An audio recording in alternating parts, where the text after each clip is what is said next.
7 o'clock. The meeting will come to order. I'm Grace Lesbrance, Cascade Township Supervisor. Clerk Slater, please call the roll. Trustee Nordhook. Here. Trustee McDonald. Here. Supervisor Lesbrance. Here. Treasurer Pierce. Here. Trustee Castle. Here. Trustee Shipley. Present. Clerk Slater here. Please rise for the Pledge of Allegiance. I pledge allegiance to the flag of the United States of America, one nation, indivisible, with liberty.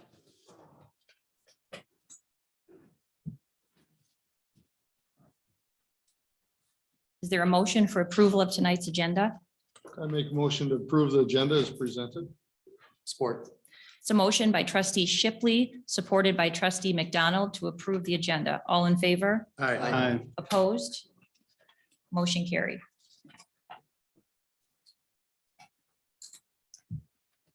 For presentations, we are lucky and we have Chair of the Parks Committee, Jenny Wanty, here to update the board on recent Parks Committee actions, goals, needs. Thank you for coming. Thank you. Good evening. Grace asked me to start reporting quarterly on what we've been up to on the Parks Committee. So I put together next 9 little items that I will be quickly going through this evening. Next, just a little background. I'm Jenny Wanty. I've been the chair of the Parks Committee just over a year now. And previously, the Parks Committee met quarterly for about an hour. Now we're meeting monthly for a good hour and a half, if not longer, depending on what's going on. I have a bachelor's in forestry and natural resources and a master's in education from Colorado State University, a school administration degree from the University of Denver. And I was working on my PhD. I was about 3/4 finished from Novi University when I had a diagnosis of a benign brain tumor. So I had surgery for that. I became disabled, retired from my school administration job outside Denver, moved back to my hometown, started working part-time for MSU Extension, ran the Master Naturalist program for 13 years. Next. And then I also helped found the West Michigan Conservation Network, and Cascade has been a partner of this organization since 2014. And I'm kind of guessing you all don't even know that. The West Michigan Conservation Network, besides being a founding partner, I also ran the organization for about 6 years. It's a group of 62 different partners in 7 counties that manage, protect, restore, educate about natural lands and water. So we offer programs, classes, trainings. We also just serve as resources for each other. Next. So for example, when oak wilt was discovered at Burton Park, I ended up calling the state park health, forest health specialist, Heidi Fry, to say, what should we do? And she's the one that kind of guided us forward on what to do with our oak wilt and helped us find the Oak Wilt Coalition and the consultant we're using these days. Currently, we have it just started last week, a deer count going at Burton Park, and Cornerstone biology professor Dr. Rob Keys and his students are counting deer for us at Burton Park. It will be September through December for free, and then he'll provide a report, and then y'all can decide next steps for deer management at Burton Park, but at least we'll have some data that way. So you kind of gathered the West Michigan Conservation Network has experts. So my understanding is we have Eurasian milfoil in the Thornapple River. If you ever decide you'd like to have a presentation by an expert, Eric Elgin is the MSU Extension expert on aquatic invasive plant species, as well as he does water quality. We could have Eric come in and talk about more treatment ideas or other options, or maybe answers just some general questions. So West Michigan Conservation is a great resource. Next. So one of the things the park committee is getting involved in is the Grand River Greenway. Are any of you familiar with this idea? Ottawa, I know Grace is. Ottawa County started this. They are building, they've raised over $9 million and 9,000 acres of trail along the Grand River. Currently, the Grand River Greenway goes from the Lighthouse in Grand Haven to Millennium Park. And so there'll be 36 miles of trail following the river, connecting our two cities. You'll be able to walk by foot, by bike, or kayak in the water. Next. So in March, Governor Whitmer signed a bill into law on infrastructure. So there is now $55 million to create the Grand River Greenway in Kent County, which is very exciting. So in addition to park improvements and things they want to do with the Grand River and downtown Grand Rapids, there will also be funding available for communities that have parks and trails along the Grand River. They want to connect it from Millennium Park to Lowell. So that fits right into Cascade Township. So next.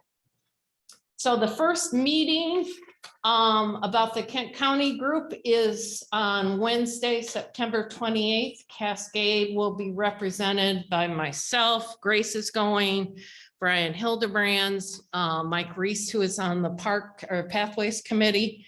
And we may have more. So we're very excited to meet with others and learn what's been going on and what the ideas are for how we might get the Grand River Greenway going through Kent County and along the Grand River and Cascade. Next. Parks Master Plan is being developed by the Troyer Group. It's nearing completion. We have action items to review by the Parks Committee at our meeting next week. And next week, we'll have updates, be ready for the public to review. The draft plan will be on the website. We'll have a public hearing. And there will also be included some concepts for the Wycliffe property to be publicly reviewed at the same time. And then all that will be finalized and sent to you all for hopefully your adoption. Hey, Jenny, Yes. just for the public and for, what's the significance of having a parks master plan other than? We have not had a master plan done in Cascade Park since 2014. The state likes you to do a plan every 5 years. It allows you then to apply for grants, especially the Natural Resource Trust Fund, which I think we've made use of before when we purchased, had the dollars for Peace Park. So once we have this plan in place, we'll be able to apply for grants. And then I think it just demonstrates that Cascade Township has their act together when it comes to parks. So it's very exciting that we'll have that done. And then we won't have to do it for 5 more years. The bylaws have been, Park Committee bylaws have been updated. They haven't been touched in almost 30 years. If you peeked at your agenda for this evening, they are on as an action item. So we've been working hard getting those updated. We also created a mission statement at our August meeting, which will be included in the Parks Master Plan. And I guess if I step back, I can read this. Cascade Township Parks protects and preserves its natural resources through strategic acquisition, stewardship, education, and management, while providing accessible, quality recreation amenities and experience to equitably enrich the lives of residents and future generations. So we're very excited to actually have a mission statement for the Parks Committee and getting it on the website soon, I hope. Next. Kent Conservation District. Every county in the state of Michigan has a conservation district. They do a variety of things, including soil, work. They have a forester that many Cascade residents have made use of because he's free, because the Conservation District pays his salary. They have lots of wonderful services. And then the Kent Conservation District Board President is a wonderful guy by the name of Jerry Miller. And he lives in Cascade. So it's great because he's very supportive of Cascade, and he came to our little focus groups that we had. So we have a contract with the aspect of the Kent Conservation District, their invasive strike team, to treat invasives on the Cascade Township properties. They have logged over, so far from May to August, 140 hours. They've been doing work at Burton Park on an Oriental Bittersweet, Peace Park, Oriental Bittersweet, and this new invasive called poison hemlock, which of course I only remember that Socrates like drank it or something. But anyway, I now can identify it. Whoopee. They've done garlic mustard, Tree of Heaven, the Cascade Library. They keep working on the Oriental Bittersweet that was started there last year, and then the infamous Japanese knotweed that's at the cemetery that came in the soil. Next.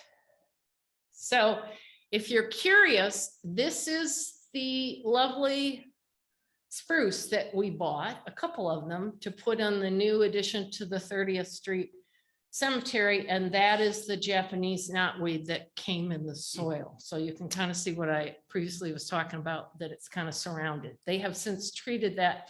I'm assuming it's all dead, but I honestly haven't been back to take a picture. Japanese what happened knotweed is the invasive that any little piece makes more, so it coming in the soil, it can just be very difficult. Next. This is not a picture of something that happened in Cascade Township, but I love it because I think it shows the power of the invasive Oriental Bittersweet vine that just toppled that tree. It got so heavy, it just didn't stand a chance. Next slide. This is Tree of Heaven. You can see some of the taller, older Tree of Heavens that have probably been growing for 30 years. And then the smaller ones kind of close to the ground are new seedlings. And next slide. Tree of Heaven is a clonal species, so it has to be drilled and filled. You cannot just cut the tree down and stump ground it. You have to drill and fill to get the herbicide to the roots so it starts traveling. So this is the wonderful Jim McDonald doing some drilling, and then the Kent Conservation District employee has the herbicide that she's going to pour in the holes. He basically drilled holes all around the big tree and then filled with herbicide. And the tree started yellowing in about a week. So it's just interesting, all the different techniques that you have to do to get these invasives under control. Next slide. This is Burton Park, and the left side of the slide, volunteers have been clearing out the bittersweet, and then the right side is the bittersweet still there. So you can just see that we are making some progress here. Next slide. Because Cascade Township has a contract with the Kent Conservation District, they have been willing to organize volunteer work days for us, mostly at Burton Park. So GE Aviation sent 19 volunteers to Burton Park to work for an afternoon, and we would love to have more Cascade businesses offered to volunteer at one of our parks to do some invasive work. Calvin University sent 25 students as part of their Street Fest volunteer, where every student at Calvin has to volunteer somewhere on a day in August. And then tomorrow we are having 40 students from South Christian High coming to do invasive work at Burton Park. The amazing Janine Heibel, who lives on Burton Street, she is a neighbor. She's already volunteered over 140 hours doing invasives at the park. I have no doubt she will hit 250 by the end of the year. She is just an amazing, I wish we could clone her. Kent Conservation has held 4 different Oriental bittersweet trainings at Burton Park during the year, had a total of 30 volunteers, most of them Cascade residents. So then that means they're taking the knowledge they learned at the workday home to their house and hopefully getting after the bittersweet at their home. And then I held 2 garlic mustard work days at Burton Hart in the cemetery and had a total of 15 volunteers. Next slide. So here are some of the volunteers in action. Mike in the middle is holding on to a bittersweet vine that's probably about 20 years old, if you can kind of picture that. And the amazing Janine Heibold is the one in the blue kerchief at the end. And this was a volunteer day we did about a week or so ago. Next slide. And then we even do this volunteering bittersweet work in the winter. Next slide. I don't know if you realize that they're now estimating that an hour of volunteer time is estimated to be about $30. So we are really making a dent here with all these volunteer opportunities.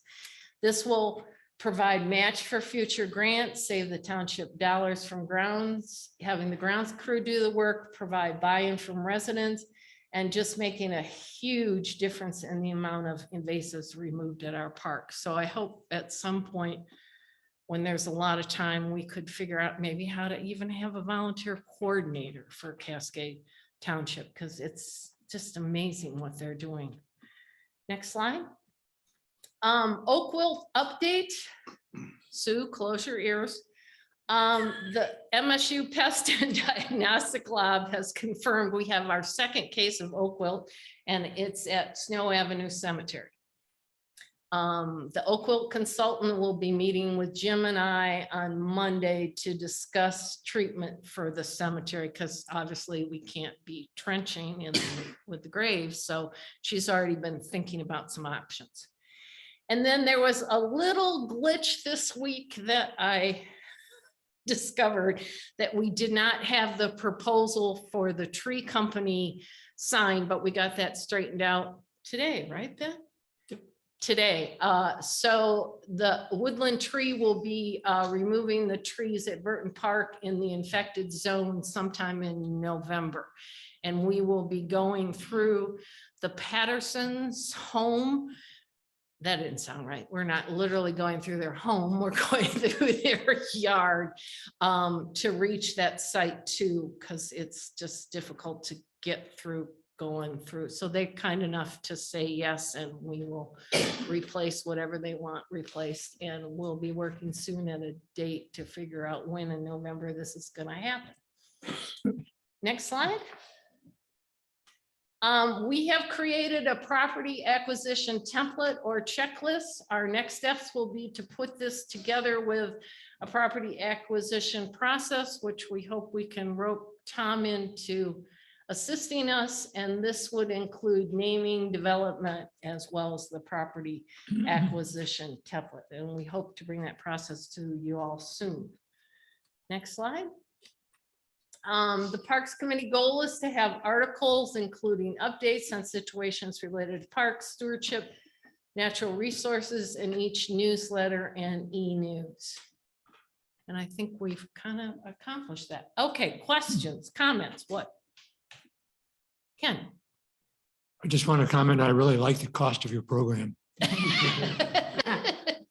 you. Can you do the same model for property donations and acquisitions? Yeah. Great job. You've been working really hard. Jenny, I got something for you to consider. We recently acquired a parcel of property off Spalding Avenue. And I'd like your Parks Committee to kind of look at that and see what you might recommend in the way of usage and development for Okay. those people that live over in that neck of the woods. Yeah, we could try out the property acquisition template, for Yeah, example. And I'm sure you checklist can and work just with see. Ben on that. He's got all the information. Okay, I kind of think I know where it is. It's this behind Coat Sears. It's where Yeah, the it's Y kinda- was looking at It's that kind of land. landlocked back there, and you'll have to coordinate with some property owners when we do something with that property. Okay. Lovely. Thanks. Other questions, concerns? What do you need from the township at the Parks Committee to keep going? Well, one of the things I think is really important, which is going to happen hopefully later this evening, is you will approve the updated bylaws, because we want to go from 5 members to 7. So having a few more folks to help us with these items would be great. And then, you know, after the Parks Master Plan is put together, it would be lovely if we could have, you know, a conversation about next steps, whether that's a park millage or a parks director, or what makes sense to do next. I really like the idea of trying to get some help with volunteers, because they are just, I'm over the moon with what they're accomplishing. When are the Parks Committee meetings? They are the 3rd Tuesday of the month, and they're usually at 8, but the last 2 months we've been meeting at 7 instead of 8, because we have so much to do. So we're going to be developing with Ben a parks budget at our September meeting. So that's going to be really informative to learn how that's all organized, because I used to do the budget for my middle school. So I have, you know, a sense of a budget of thousands of, you know, lots of millions of dollars, but I don't have a sense at all about the budget for the Parks Department and how that all works. So I'm looking forward to learning, as well as capital improvements. I think Jim McDonald's got some items on the list that he would like to get started. And then it's always the age-old question of pickleball and bathrooms for the pickleball players. And that's kind of an ongoing thing, but we'll get after it. Are they meeting virtually, Jenny? Are you meeting virtually? No, we were told, can you explain? We were told, weren't we told we couldn't meet virtually? So the committee itself needs to meet in person. I believe, I don't want to speak for you, Jim, but I think he was referencing can the public or other people not on. Oh, okay. Yes, we have visitors to our park meetings often. And they are held where?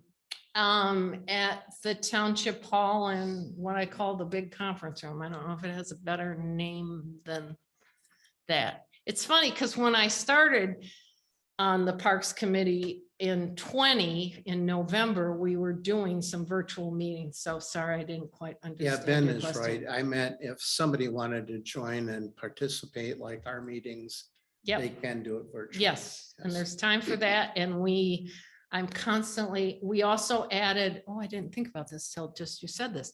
We also added an email address on the website for people to email questions or concerns that they have about the parks, just so we have a way of having a dialogue going on. And so we've got 5 residents right now, correct, on the Parks Committee? 4, I think. Oh, we're short. Amy. That's right. Yeah, we're short. 1 resigned. Not paid, it's volunteer, Mhm. no compensation. And if anybody has interest in serving on that committee, reach out to the township. You can email me directly or.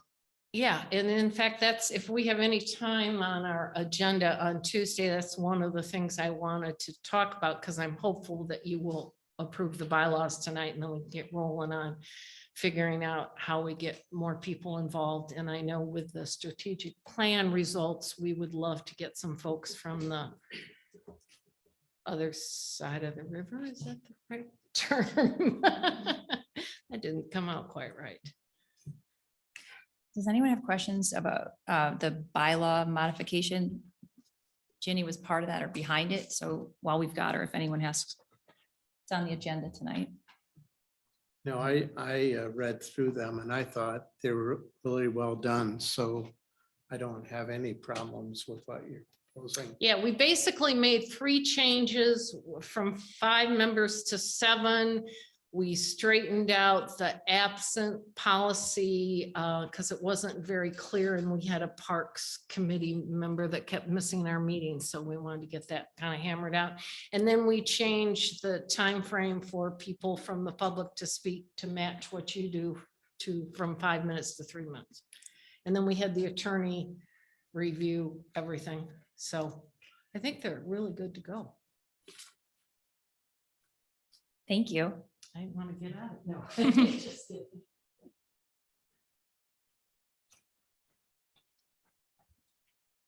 Oh, did I push the wrong button? That's okay. I never do that. Thank you, Jenny. Next, approval, or excuse me, public comments.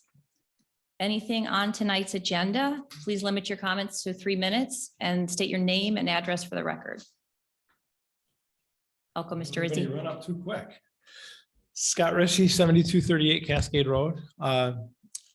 She mentioned oak wilt in her presentation, and I noticed in the spring, the road commission cut down a lot of trees along Cascade Road between the bike path and the street to prepare for the construction that they ultimately put off. But in that area, they left a really nice oak tree by Maracaibo Shores, and that tree has since started to die very quickly. And another neighbor near there just cleared a bunch of trees. But I'm wondering if that's not because of oak wilt, because right where that remaining tree is that's dying, they took out several oak trees. Do you know if it's a red or a white? I believe it's red. I can certainly. And then the other thing I wanted to bring up on that's on the agenda is I noticed there's a topic, I think at the end, Article 9 for the Thornapple River. And I happen to be a little familiar with that situation. Back in the 90s, I used to be able to boat through that bayou well past the point at which they're making the request. And I certainly think that I would support that. It's long overdue. And I feel really bad for that family because they've had literally ankle deep access to the river in the last 20 years. And it's certainly not their fault. They inherited a bunch of sediment because of a failure of a developer upstream. And I really feel that if they take the time to dredge that, that the township and the neighbors upstream whose stormwater created this predicament should maybe see if there's a better way to prevent this from happening again, because they continue to funnel all that stormwater through there. And I don't know that it was ever corrected before. I was at the meetings when they went to the county and they tried to create a SAD for this. And it was a big battle, and it's long overdue to have some action there. So I commend them for doing that on their own. But I think if down the road, if there's a way to support the preservation of what they've done, I think that would be a good thing. Hey, Scott, I got a question for you real quick. We seem to be getting more and more of these drainage, water drainage issues Mhm. that are popping up out of nowhere. Can you, when you work with the township, let them know your opinions of where it's coming from? Absolutely. Okay. Yeah. Thanks, Scott. Thank you. No problem.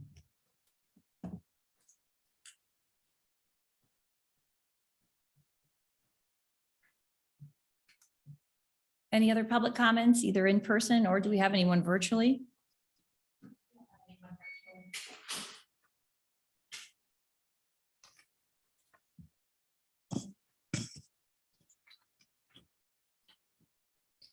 If anyone of our Zoom participants would like to participate in this public comment about items on this agenda, please raise your hand, dial *9 if you are participating via phone.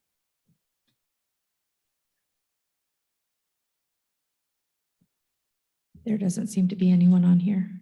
Thank you. There will be another opportunity for public comment at the end after the board conducts its business. Next, approval of the consent agenda. Oh, sorry. I Trustee have Margaret. one correction to the minutes from last meeting for the ZBA and the Planning Commission pay raise. Tom and I both recused ourselves on that vote, and it shows that I didn't. Just need to get that. You did? I did, yes. Okay, we'll make that correction. Thank you. That correction, I make a motion to approve the consent agenda. And I support. It's a motion by trustee Kessel, supported by trustee Shipley, to approve the consent agenda. All in favor? Aye. Opposed? Motion carried. We have no financial actions tonight, so that will bring us up to unfinished business, item 034, 2022. This is the Plant Moran forensic audit. Ms. McHale is here from Plant Moran, as well as attorney Ms. Leslie Abdu from our legal counsel firm, Foster Swift. They will be presenting the final forensic analysis that was requested by this board. A draft was previously submitted to the board in May, and then the final report, which we received this week, was available for us to review. Ms. McHale, welcome. Thank you. Thank you. Do you have the presentation? I did not receive a presentation. I did, but I don't know how to get it to you right now. Okay. Sorry. Okay, could I?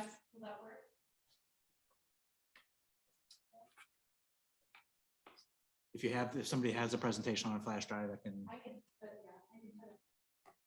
Okay, can I email that to you, Ms. Brott? Okay.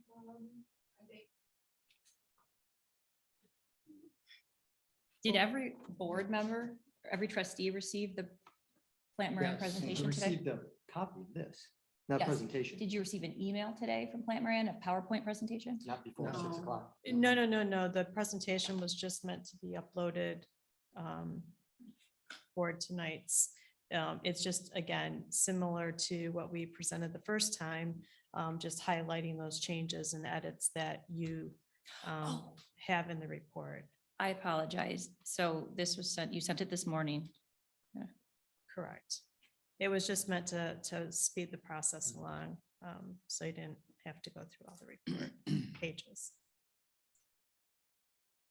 But while we're waiting for that, I have some great news. My mother and sister are moving to Cascade. Right now, that's a happy event. They will be 4 minutes from my home. We'll see if that stays a happy event. We'll see if you stay in Cascade. I'm gonna try to get this to Ms. Brown. Sounds great.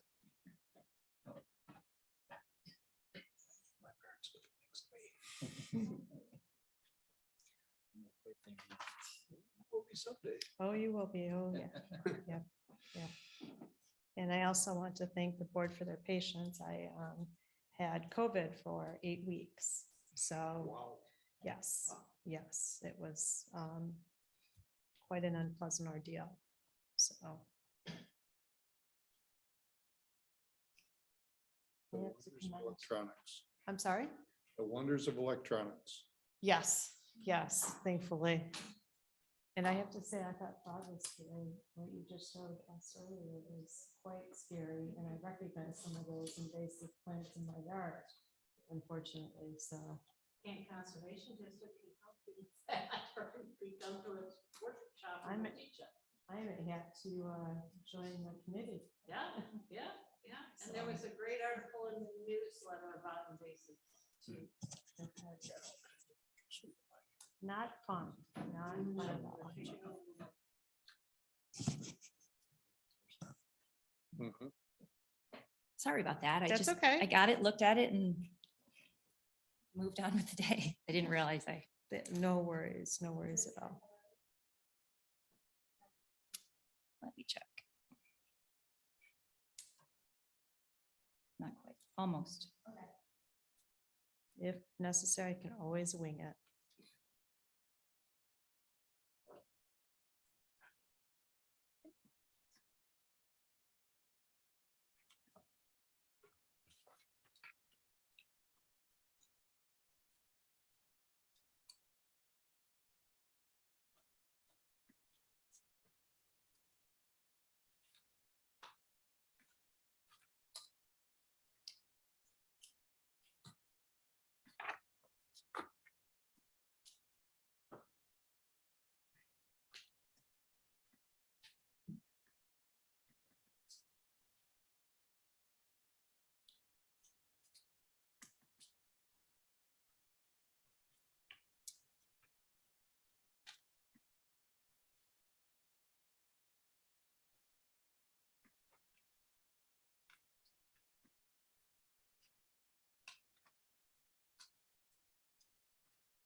Well, we'll That's okay. definitely vote for increasing internet speeds if we have that opportunity sometime. That is, Yeah, what happened to that hotspot at the library? that is not a problem. Actually, I probably can go through the changes rather quickly if I could. Ben, would you have a copy of the report? If you would mind. I just forwarded it as well, the PowerPoint. Got it. Did you get it? Okay, I just forwarded it to you.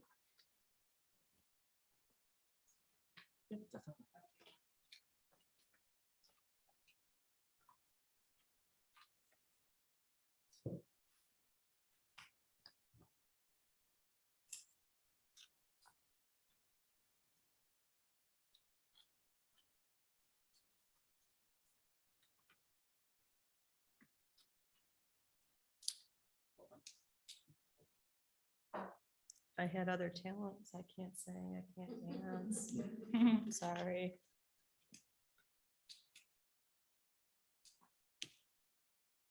Your social skills are pretty good for an accountant. Thank you. That's a nice compliment. Thank you for that. Which Appreciate makes me that. wonder about your accounting skills. Oh, ouch, ouch. I did pass the CPA, so that's, it's a good start. What? Yep, I just did actually. Did you not get it or? By the way, I want to tell you personally, we also appreciate the follow-up spreadsheet that you sent us, to track.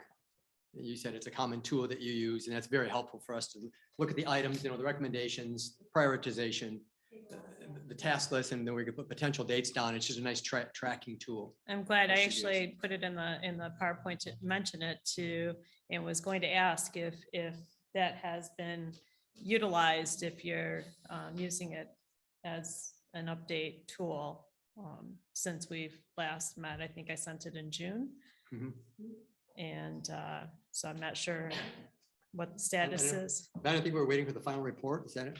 So we've started on some of the work with the governance committee, but yeah, once the report's accepted by the board, then we'll plug everything kind of in there and should be able Oh, to take this care of all report, the okay. recommendations in short order. It hasn't been formally accepted yet, but I think Gotcha. we're ready for that.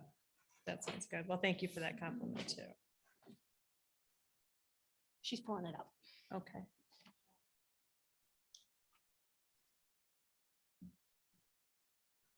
Yes, my mother's going to live on Tahoe.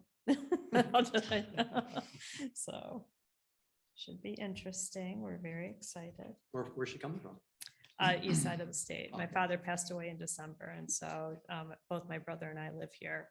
And so she and my sister are moving here. So it'll be good. She's very happy. So, and then I bought a cottage. Way out west. So.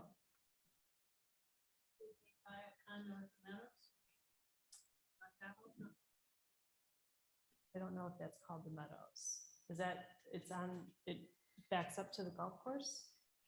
Is that, yeah. Okay. Yeah, it's down the street.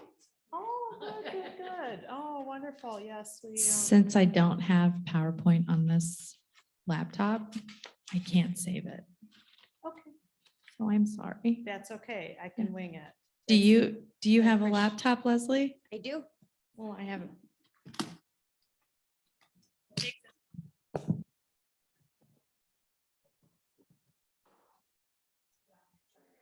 No, thanks for doing this. Sorry to make everyone wait. Yeah, Better be worth it. well, that's nice. I'll have to introduce you too.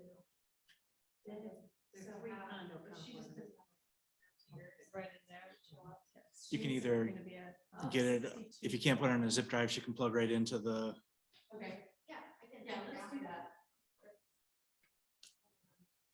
Now, nobody asks how many people it takes to change a light bulb in Cascade. Yeah. plugs in at the podium. Yeah, HDMI.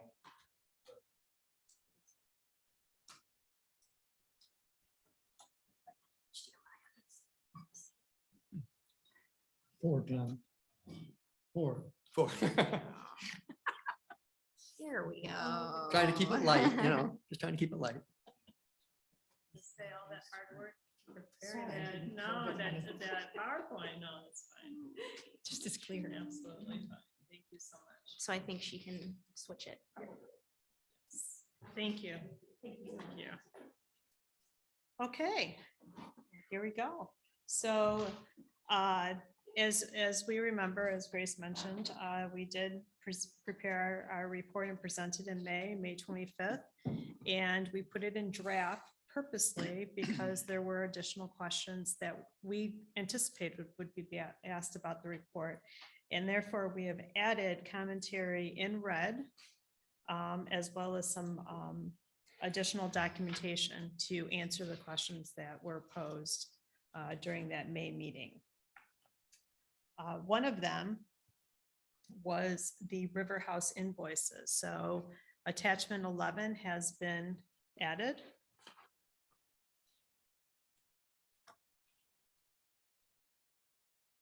Because it was requested for the board to review those invoices.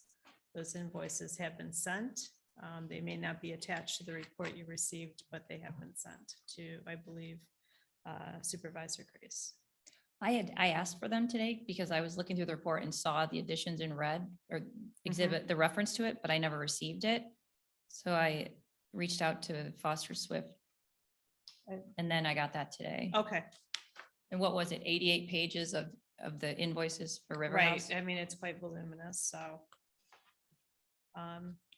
Just to back up a little bit, just a reminder for our residents here in attendance, as well as the board members, that our scope of our work were to focus on payments to select vendors, expenditures for the remodeling of the administrative building, CARES Act funding uses, and the accounts payable process. So we want to remember that board approval is required for expenditures or intangible goods with useful life of at least 1 year costing $10,000 or more. And then any purchases greater than $25,000. That's important to remember as we get to the voting machine issue. Just to clarify for people listening, CARES Act funding, essentially COVID relief money that was handed from the federal government down to the states and counties and that we received from both the state and the county. That is correct. So your analysis dealt with how we use those funds, correct? How you use those funds and how you reported using those funds. So in summary, based upon this slide, and we'll talk further about that, but the voting machine was not approved by the board. At least it was not noted in any minutes that we reviewed. How much was that purchase? That purchase was over $40,000. And we will get to that section in a minute. So just going back to the River House invoices, which again were requested. We did see that the payments to River House did increase over time each year. So that was one of our data testing was trending payments to any particular vendor. We added language just to outline that, yes, River House invoices, payments to River House did have uptick each year. I think we've discussed River House at length during this engagement, so. For people here who are trying to follow this, what is River House? And what is its significance? How is it relevant to this? So River House was a vendor paid by the Township for various items that would include fleece jackets, Tervis cups, it's things of that nature. What we would call it swag. Cascade swag.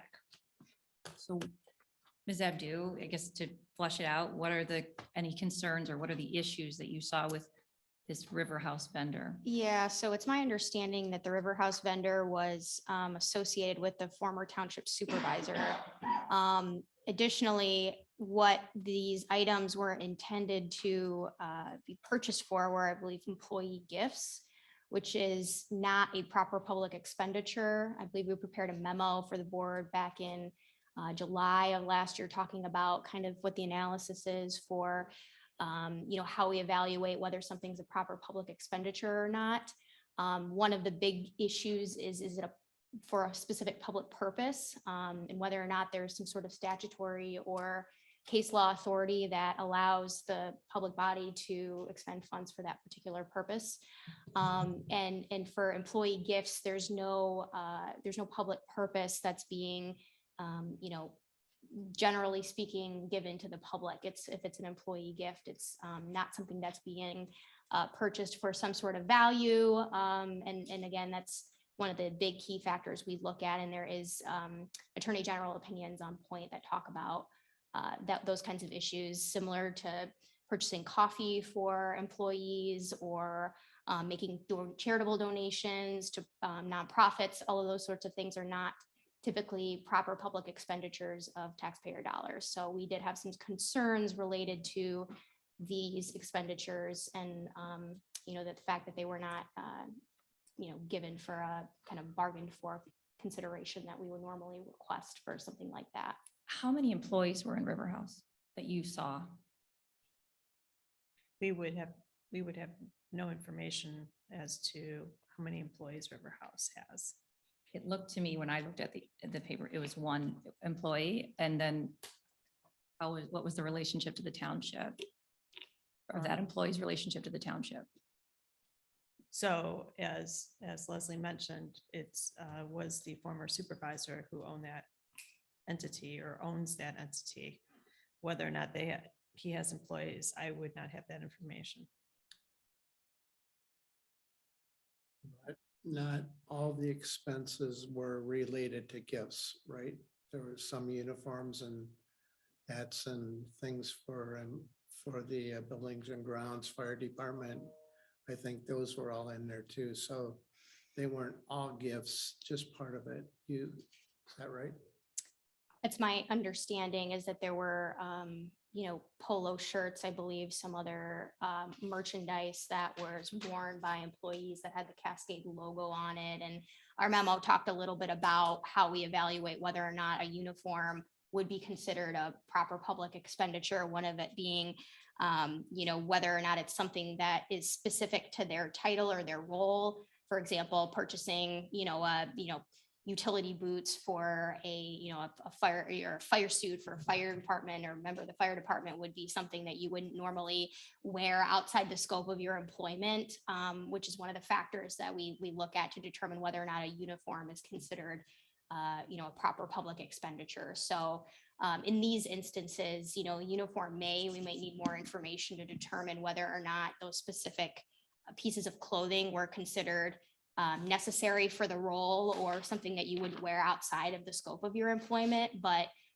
purchasing polos, just generally speaking, without any additional information, I would have some concerns with that.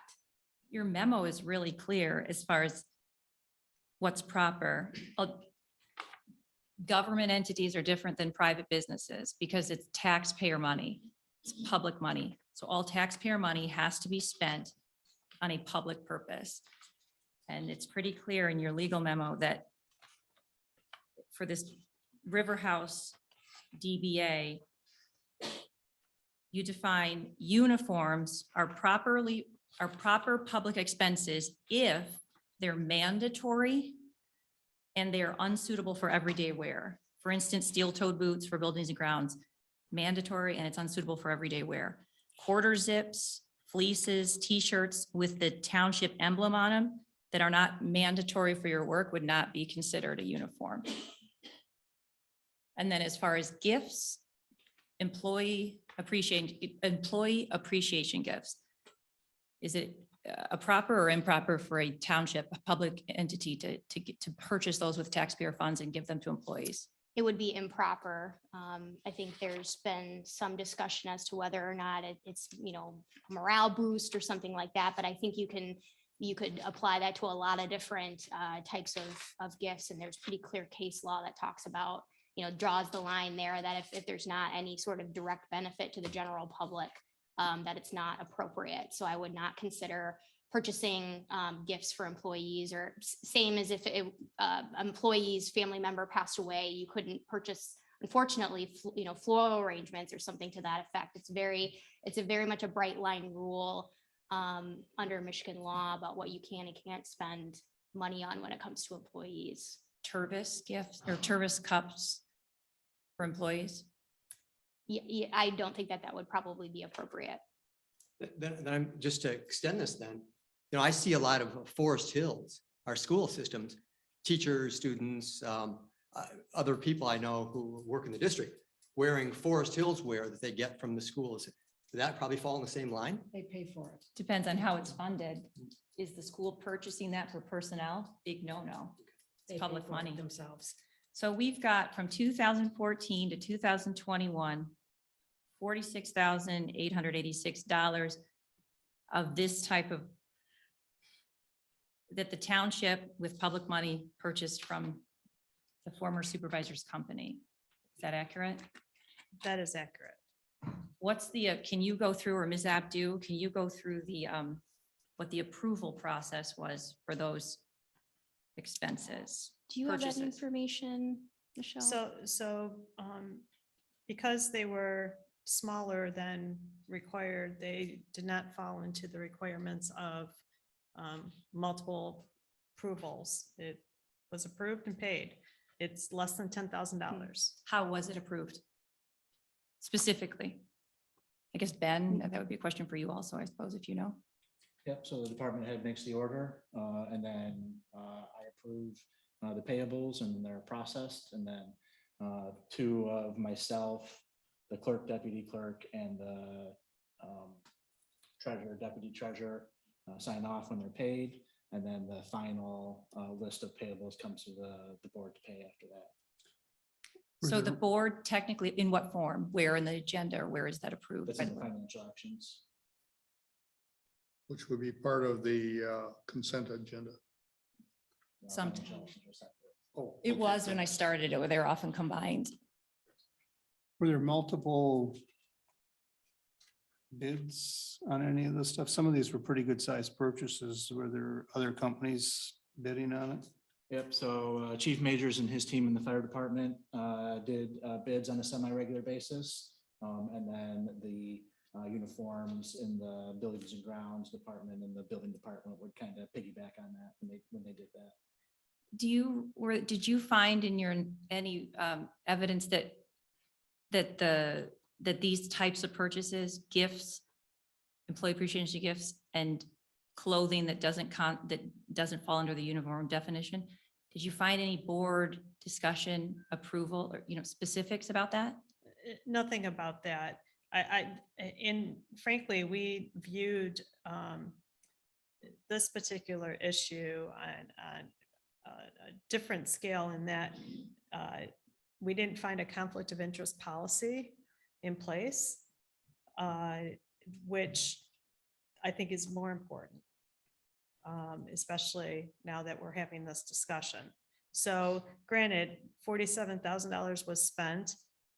It may have been spent partially on uniforms and things for the fire department and what have you. So if you whittle it down, it's a smaller dollar amount, important of course, but smaller. The more important is conflict of interest policy needs to be in place. Disclosure. Correct. How was it? Trustee Nordic, you found it, correct? I've asked for that a couple times and it keeps getting buried. I brought one in to use and I don't see it anymore. So has the township ever had, Trustee Kessel, you were chair of the Personnel Finance Committee throughout this whole period, Treasurer Pierce, Manager Swayze. Do we have a conflict of interest policy or a disclosure form? So we do not have one. We're working on one right now. As far as you know, was this ever disclosed?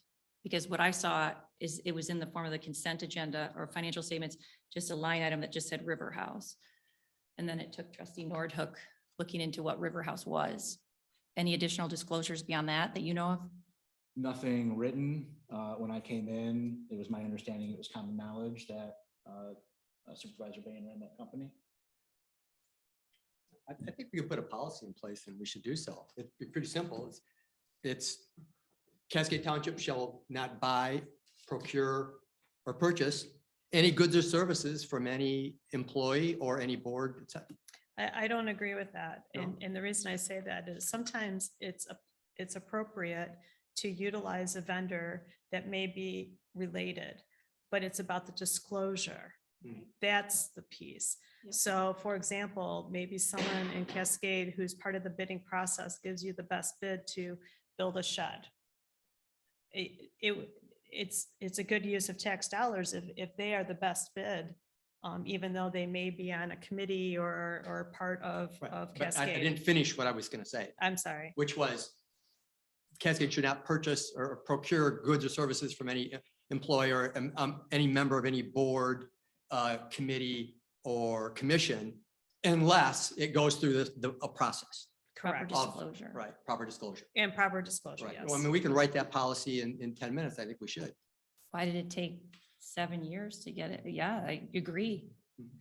I- Ms. Abdu, what's the danger of not having any type of policy in place and not disclosing this type of thing with public funds? Yeah, well, then the issue is that what's the channels in which we go through to make that determination? And then you get into situations where board members may be voting on bids or other expenditures that they have a financial interest in, and that puts, their role in potential jeopardy. And of course, as everyone's mentioned, the aspect of disclosure and transparency is very important. So I think having a policy in place, I don't think it needs to be very detailed, and we have conflict of interest ordinances too, that apply to every committee, every subcommittee, every board that's within the township, that just provides a process in which we make decisions about, purchasing or procurement of any goods or services that may have a board member who might be making that determination, or planning commission or commissioner might have a financial interest in, and of course, making sure that they disclose it and make any necessary recusals from a decision-making standpoint. How could you tell in your report? I was told when I asked about this that it was at cost. You're selling them at cost. But then in your report, it says at market value. So you So have to go into- we just did research of companies that provide similar products. And that's how we were able to determine that it was at market prices. And by the way, it's in I like page 8, you have about creating a conflict of interest policy whereby it would be required to disclose. And that's at page 8. So that was in your first draft in May. And that was Okay. something we all agreed with. Yes, I think it was on the recommendation list, the log Mhm. that, Right, the log that you gave us. correct. Any other comments or? All right, we'll move on.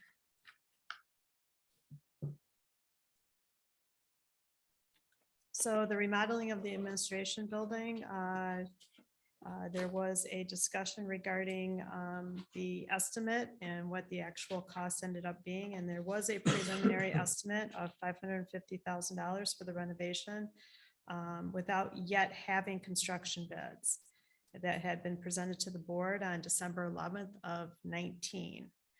But then after obtaining bids, the estimated cost was over $1 million. So in essence, it seemed to follow the proper processes. There didn't seem to be any nefarious actions. It was probably just more of a, here, this is what we're thinking, but then the bids came in, and that's at the end of the cost that it did end up being.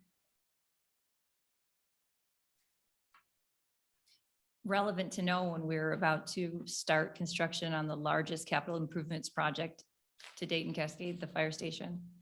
And it was the same construction company that initially had the contract with no oversight. No, I think the same thing that happened with that, Grace, is what's happening. We're going to address later with the fire station. If you look at some of the proposals that we got for the fire station, the concrete alone went up, nearly $700,000. I mean, Mhm. when you get into a project and get into the details, stuff happens. We've been kicking the can on the road for 18 months. We thought this was going to be about 7 million, and now it's going to be 11 million. So things happen along the way. And I think in both cases, we're following the process, and they're all being approved.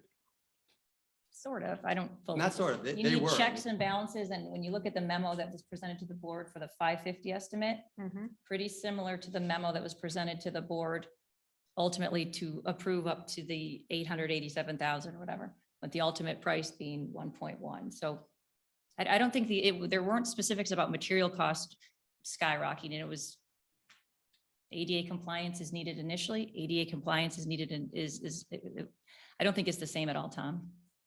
We can get into it, but I mean, you pretty much summed it up. Okay. I'm glad we don't have the same situation or checks and balance system that we had for this in place for the fire station. I think we're on a lot better ground. And I would agree. I would agree. So CARES Act funds.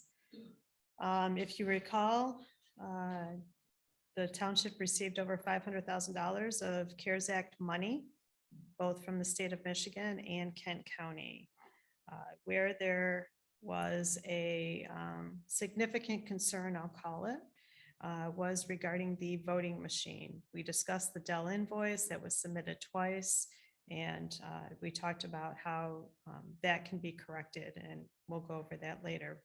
But there was a voting equipment, a voting machine for $45,000 purchased on September 30th of 2020. Cascade then later received HAVA funds, which helped supplement the cost of that voting machine, about 50% of the cost, April 30th of 2021. And then during our engagement and after inquiry, we found that Cascade made an adjusting entry on January 31st of 22 to reclass the HAVA funds and increase the CARES Act cash account by that half or $22,000. So does that make sense? That was a lot of No. numbers. I Yes. didn't think so. Yes, but no. No, so you purchased a voting machine for $44,000. Can we slow down with that? How did that even come up? Because what's the background with that? You're Let's- looking at let's first, I'll get to that. Yeah. It's So you- really you- confusing. Yeah, it's very confusing. So you bought one for $45,000. Then the township had applied for a Time out. This grant. is September before the November 2020 election. That's correct. Voting machines, they're used across the country, correct? I think so. Okay. Last time I checked. Oh, Well, it's relevant because okay. Then this voting machine was submitted to Kent County at the full amount of $45,000 as part of the CARES Act use, CARES Act funds use, that Cascade. Who meaning what, submitted? Michelle? I'm sorry, Who submitted? Cascade Township did. The board? I would say management would have had to submit, put together the amounts and submit them to Kent County to support how the money was spent. Meaning that we as a township have to show how we have to report back where we spent these funds. Correct. And so we at the township reported that we spent county COVID emergency funds on a $44,000 voting machine. That you spent CARES Act funds, yes, It's- correct. Yes. On a voting machine at $45,000. Is that true? That is, well, it Did you is and it isn't, because you received HAVA grant funds to pay for 50% of that voting machine purchase. But you submitted the entire cost to Kent County for approval, which they approved the voting machine purchase. I almost feel like I have to whiteboard this. Yeah, can we back up? Because there's different, no, can we back up for a second? Yes, I looked, this was right before I started, but I looked, this emergency money comes in or relief money at federal, or sorry, state and county in several different disbursements. correct. I saw the board. $500,000. November 2020, the board passes a motion that directs that these funds be spent in a certain way, correct? You've got it in your report. Let me see it. There were suggestions on how it would be spent. Did the board direct that the county emergency relief money go towards the voting machine? The voting machine was not board approved, Did it ever come in front of the board? not that we saw in the minutes. So the board never even approved the expenditure? That is, well, it may have in the, summary that you received for the financial reporting, of course, but Other than that, it was not pre-approved. The invoice is unsigned. Correct. So that was the main point of our update. Manager Swayze, we'd love to hear from you. So I just want to clarify on the timing, right? So Mhm. the grant, the have a grant for the piece of equipment was actually awarded in August of 2020. So the issue became that we learned through the process that the person that had applied to the grant hadn't followed through, and the grant funds were never, the way it was supposed to be was that 50%, or the state of Michigan was supposed to send half of the cost directly to Dominion Voting, and we were supposed to pay the second half. So there is a approved township board budget amendment in December that has our half of the have a grant allocated in the budget. So the final budget for 2020 has that exact dollar amount to pay for our half, because I had learned through the state that while the board had directed to provide stipends to the election workers, that they wouldn't give us a clear definition of whether or not that was an eligible CARES Act expense. They did tell us that buying or paying for our half of the high-speed tabulator was an eligible expense, because it was directly related to the fact that the tabulator that we had, the one tabulator that we had, physically wouldn't be able to tabulate all of the absentee ballots that we received in the election, because they changes that they made regarding COVID. So they said that was absolutely eligible expense. A lot of other people were doing it. So when the final budget amendments for the CARES Act came in front of the board, that line was removed, and our part for the Dominion voting machine was put into that budget. I'll be honest, I didn't think we were going to get the money from the state because we didn't meet any of their deadlines. We didn't do it right. And then in April 21, that's when they actually sent us the funds, which are still sitting in the CARES Act fund, specifically for the reason that you talked about, because we didn't want to double dip, and we're trying to figure out how to account for them. Correct. But that- The other half was supposed to have been paid for by general fund money, correct? So we have COVID money sitting in the front. So yes, so that's what we talked about previously, is that there is $38,000, almost $39,000 of money that was not spent for the CARES Act, because there was a double submission of the Dell invoice and then the voting machine purchase, that half, that 50% of the voting machine purchase. Should we be giving that back to the state or the county or something? No, shouldn't we, didn't you say we should apply that to the things that are eligible? Talking apples and oranges, you got two different issues going at the same time. This is so. So with this 38, that we did mention in our report that based upon our analysis of your expenditures, there was $38,826 of items that we believe would meet the requirements of the funds. I can say I'm not a representative of the government, but they don't want the money back. You know, That's a, right? They gave that money out for good purposes, unless you use it fraudulently. But you do have other expenses that would meet the criteria of the CARES Act. thank you.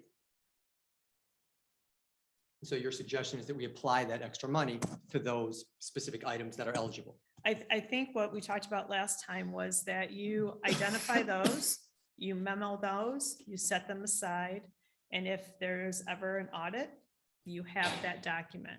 Because otherwise, I believe it would cause a lot of confusion if you say, whoa, we made mistakes. Now we're resubmitting. It's moved on. Everyone has moved on. Kent County has moved on from that they've finalized all of their work. Is this what you build us an additional $10,000 for, to find these other expenses that could possibly be used? I haven't billed you yet, But you intend to. intend to, and that was part of it. Yes, that was part of it. I'm not interested in that bill. Wait, so Michelle, We've already approved it. We approved it. Well, I'm finding out that things weren't above board here. Of my bill? Something's not right somewhere with all this flim flam. And then you throw Keely Shea in the mix with all her stuff. Yeah, there's no I- flim flam. There was- I'm not following here. I am, but it's because I am, but not in a good way. This is not, if it's so complicated that you can't understand it, at the end of the day, we need to be able to understand. I get it, but it took a long time. If I'm sitting here in the audience, I tried to explain it to a family member. He just got annoyed, frustrated. It's not that complicated. The problem is there's different issues. The real concern here is the lack of process and internal controls within the township. That is correct. And we absolutely, this is an example of a gross lack of just mistakes, sloppy, mistakes. sloppy. Mhm.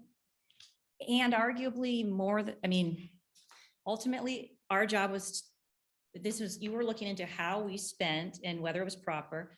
All the free money we got Mhm. we got from the county and we got from the state when they're raining down all this COVID money, correct? I mean, that was essentially, you're looking into how it was spent. How you spent your money. Yeah, because you were given the money first and then you had to report on how you spent it. But if you take this whole timing issue, amended budget, the timing issue, this was all deposited into and take a general fund, correct? The general fund. There wasn't a separate account for this type of fund set up until after your audit started for the second round of free money that we got, right? I believe so. It Yes. says it in No, your that's report. incorrect. The CARES Act was set up to receive the funding as it came in. But it, The well, only one that didn't go into the CARES fund was when the additional check from the state came, when they decided they were going to give us the half of the Dominion voting one. It came in without any explanation. So the accounting staff had put it into the general The fund. general fund. okay, the only thing is her report, when Plant Moran says that the Cascade didn't open up an account, and this is sort of getting into the weeds, it's not critical, or that we didn't open an account until, for these kind of funds, until October 2021, I believe. I can find it in there. I don't recall, but if you could help me understand your comment on, Well, here's the, so you've got for county funds, Cascade submitted an unsigned invoice for a voting machine that ultimately was paid for at least half by a state grant, correct? correct. And then you've got Well, you paid the full amount. time and general fund, and when we, okay, But we didn't get the money until what? it April doesn't of matter, 21? yes, but that doesn't matter, Tom. If you're Grace, dealing I with think a we're big- making, look, Grace, No, I don't think if you we paid, understand. if we, I think Plant Moran could audit every municipality in the state. 100%, And I'll bet everybody made some kind of process 100%. error. And with- I only care about Cascade. I know, but I'm saying it was a complex situation. The No. timing was extremely, there were multiple grant processes. Not that complex, Tom. It It's wasn't very a process. complex, We and just got we've- the money. And we've got a way to correct it. We've got items that are eligible for the funds that we can apply it to, that Plant Moran said we can apply it to. So in the event that if we had to show that we were audited and we applied those appropriately, we have more that we could apply it to than we actually have as a surplus. So the Dell computers, if I'm sitting here and my taxes were used and I'm trying to figure out what happened as a tax-paying resident, which Tom doesn't think it's a big deal, there's $23,000 of computer expenses, a legitimate emergency expense. But Cascade submitted that, told the county we spent their money on that, and we told the state we spent their money on that, and we didn't, correct? You can't go both, you can't, we didn't spend it Well, twice. yeah, you double reported. And you only spent it once. That's But we correct. didn't report on other things that we could have used it for. Correct. So my point is, Grace, I did not say it's not important. It is important. What I'm saying is there are complex, we made an accounting error, but we have a way to account for it. And we can legally and legitimately account for the money that we spent. and apply any surplus funds to things that we didn't use the money for. Arguably, we haven't vetted that out, but I hope you're right. I'm Well- not trying Well, to. we, That's what we Michelle just said. discussed it with council when we found this issue with them, and that's why we took the extra steps to find those expenses of things that would be And I related did- and I to CARES like what you Act. have here. You said identified 38,826 of additional Yes. expenditures not previously submitted. So we can cover our tails, correct? And you helped us do that, it looks like, right? We believe, yes, you have other things to balance should you be audited, yes. I want to ask a question in your report. And I didn't, go ahead, sorry, trustee Shipley. Hey, Matt, give me a heads up if they're coming with handcuffs to take me away. I'll head for the border. Okay, boss. Was any of this discussed at the board level until a forensic audit came out? No. Here's something I saw in your report, and again, this has to come down to whether we properly spent or accounted for state and county COVID money. Mhm. Page 14 of the report. You've got, so the first three are disbursements from state and the bottom three are county. And then you go to, this is confusing. I saw it this week and I just want your clarification. Page 15 of this final report. You talk about firefighter salaries. And again, the fire department did absolutely nothing wrong. Staff did nothing wrong. This is at the top. Concerns. You've got the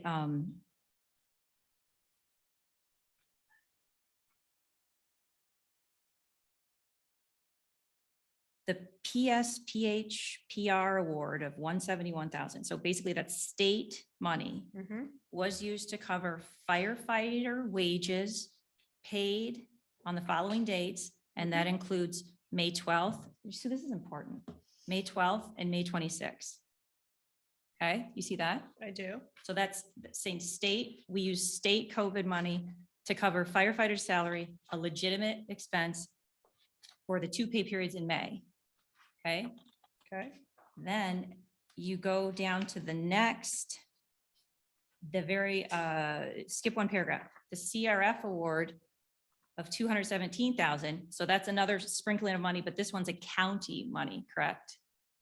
Yes. Was used for several purchases, and you've got the voting machine, and then you've got these next ones are equipment and supplies, remote expenses. Check out the bottom one, and this is what $126,345. Firefighter salaries and benefits for the pay periods ending 5/10 and 5/24/2020. Mhm. I might be missing something. I don't want to, but doesn't that seem like another double dip where we're saying we spent state money on firefighter wages for the month of May, 2 pay periods, 2020. And then we're also saying we spent county funds on that. And then when you attach the exhibits or the attachments for the receipts, Mhm. it included the receipts for all the supplies in the middle. The voting machine was later on in the report. It wasn't included, but then this firefighter salary, there were no documentations in our packet. But the documentation for those 2 pay periods was included in Exhibit 9B for the Correct. state. Am I wrong, or do those seem like the same things? And we're saying that's another double dip. It appears. I don't believe so, but I will follow up on that. I Okay. don't believe it was Okay. I hope you're at right. all. But Yeah. go ahead, Ben. Yeah, I know our accounting staff spent a lot of time on those spreadsheets, so Yeah. if you don't have them, she can give them to you, but firefighter wages for the whole year were an eligible expense for both of those programs, so Mhm. we just kept going until we ran out of funds. Yeah. That makes sense. I wasn't worried. And it's totally legit. In theory, the expenses, I just don't know why they both say firefighter, same stuff, same 2 pay periods. Hopefully it's nothing. Does it It's appear nothing. now, I know that we asked you last time to look at everything and you made a lot of comment in here. Does it appear that staff has corrected things that needed to be corrected and are working on things that you recommend? Or recommending in there? I'm sorry, are you asking, are they said working you on ma- things? Yeah, you made a lot of references to staff and who you met with and what was done, checks out of sequence, and you got that all explained Yep. satisfactory. Now, what I'm saying is, does it appear that we are working towards resolving the things that you recommend? So is the working spreadsheet I sent in June on all of the observations, the possible risks and those recommendations. There's a snippet on the slide. I don't know where it stands. I have not had contact with the township management or staff to know how they are working towards that. My understanding, Mr. Swayze just mentioned, is they're waiting for the final report, this report, to then begin working on them. Has anything been done? So we've started at the governance committee. Right now, we're working on the uniform policies and a couple discussions about disclosure policies. I anticipate that the governance committee will have drafts to hopefully recommend to the township board in their October meeting. They'll be in September to recommend to the board in the October meeting. A lot of the background accounting things like removing the double vendors from the system, all that's been completed already. That's where initials were used sometimes instead of full names and things like that.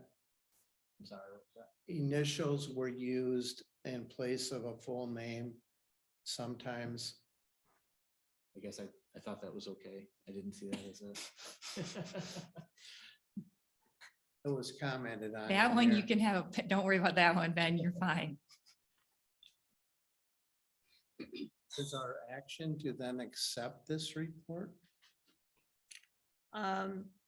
Unless you have further questions that I need to address, we will finalize this report and it will be complete. Make a motion to accept the report. Support. It's a motion by trustee Kessel, supported by supervisor Lesbrunz, with a comment or question from treasurer Pierce. I thought there was going to be a follow-up on your question about the county money and state money and. Oh, to clarify that, because there's plenty of months that the firefighters were paid. I just. Yeah. So maybe you look want at- to? No, we're good. We probably should clarify it, but I think internally staff, Ben can do that. We can work quickly on. That's, I'll send you the final Yeah. tallies and we can just include it as in the appendix. Yeah. let's Does do it- that. so motion by trustee Kessel, supported by supervisor Lesbrunz, to accept the Plant Moran forensic audit in its final form. All in favor? Aye. Opposed? Motion carried. Thank you. Thank you. Thanks, Michelle. Good luck to your sister and your mom and yourself, Thank you. your brother. Thank you.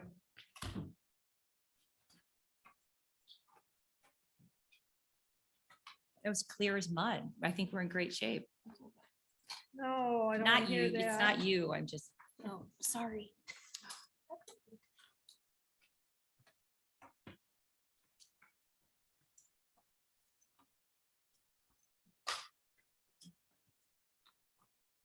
next item.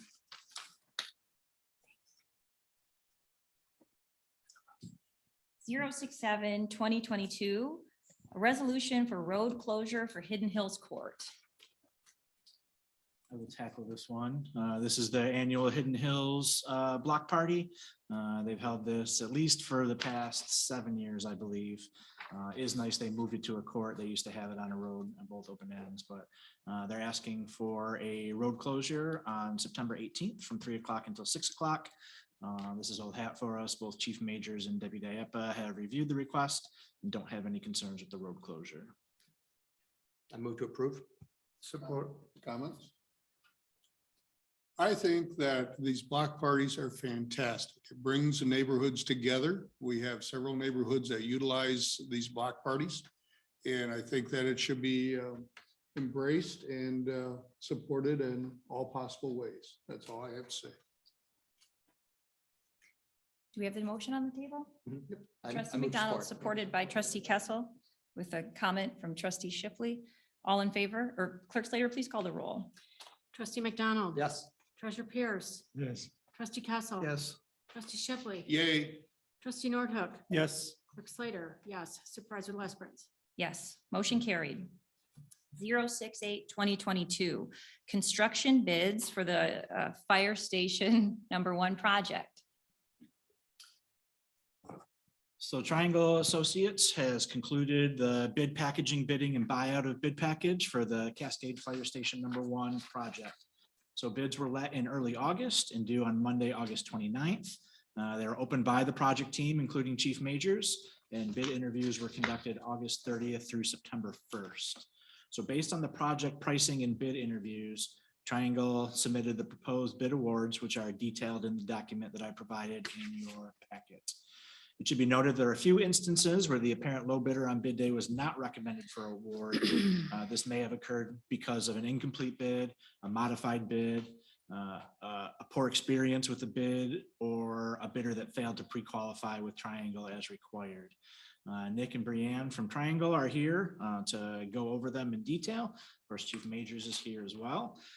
In your packet, you have the overall bid recommendation award letter, an updated project budget based on the bid recommendations, and then the individual bid package result tabulations for each bid. So given the overall bidding climate in the construction industry, Triangle and the project team are pleased with the bid results. Nearly all the bid packages received multiple bids, and for the ones that didn't receive multiple bids, the single bid was in line with the engineer's estimate. So overall, the bids have brought the cost of the project to 10.9 million. Nearly all of the increase in the price can be contributed to the masonry costs, which were estimated at 1.4 million during design development and came in just shy of 2 million. However, with the other bids for masonry being 2.8 and $3.9 million, we're happy that we did get the bid that we did. The other bid packages typically fluctuate within a few percentage points of the engineer's estimate, either up or down. So there is one alternative bid the board will need to consider. So the concrete bidders did provide an alternate bid to do all of the drive surfaces, essentially all of the hard surface in the entire project in concrete, rather than just having the garage aprons in concrete and the drive surfaces in asphalt. The alternative bid, which is going with all concrete, would add $194,218 to the project. Whatever decision the board makes tonight, they need to decide whether or not they're going to accept the alternative bid of all concrete or go with the bid of concrete and asphalt. And Chief Majors will be able to address the pros and cons of the alternate meeting. So the current total project estimates are 10.9 million.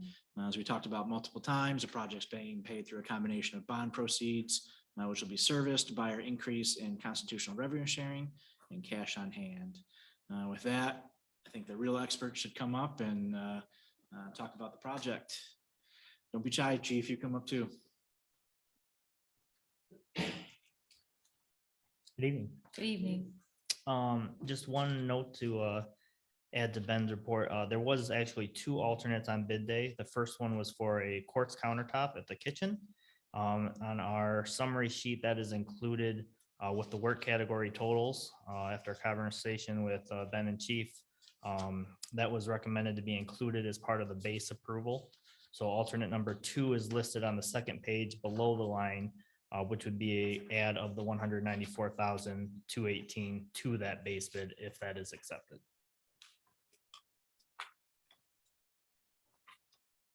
Are there any questions? What is your feeling about the all concrete versus a combination asphalt concrete? My opinion is concrete is obviously the better surface, but is an additional expense. In general terms, there is other factors that apply in addition to just the material, given the base, the maintenance, but as far as what the fire department would need for upkeep, the asphalt would need maintenance on a more regular basis of a 5 to 7 window to maintain that, where the concrete, you're looking more of a 10 to 12 plus before you're looking at any kind of maintenance. So It's really a preference for that price point. The asphalt will be sufficient as far as access to the building. The concrete aprons are still provided outside the apparatus bay.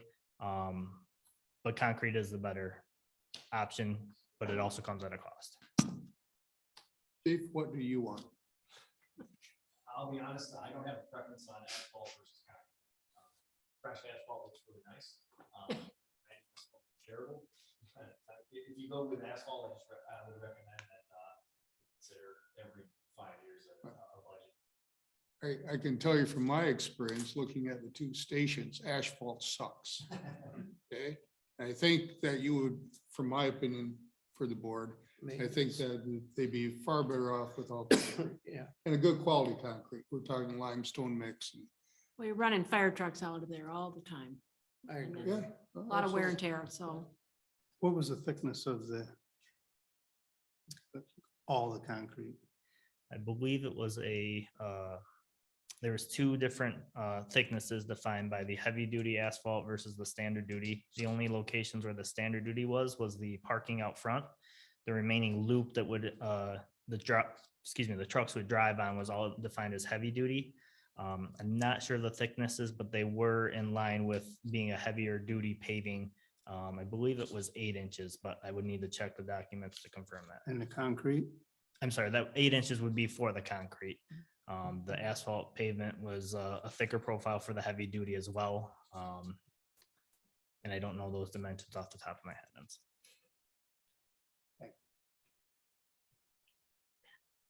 This concludes the total price then with our discounts we got on roofing and so forth. I see the roofing is in here. So this concludes our pricing for everything. Now we're set, right? That is correct. And this includes a quartz countertop. Yes, the 10,912,910 includes the quartz. So if the chief gets quartz countertop, we don't want to see additional bills for new China. Okay? Understood. Yeah, okay.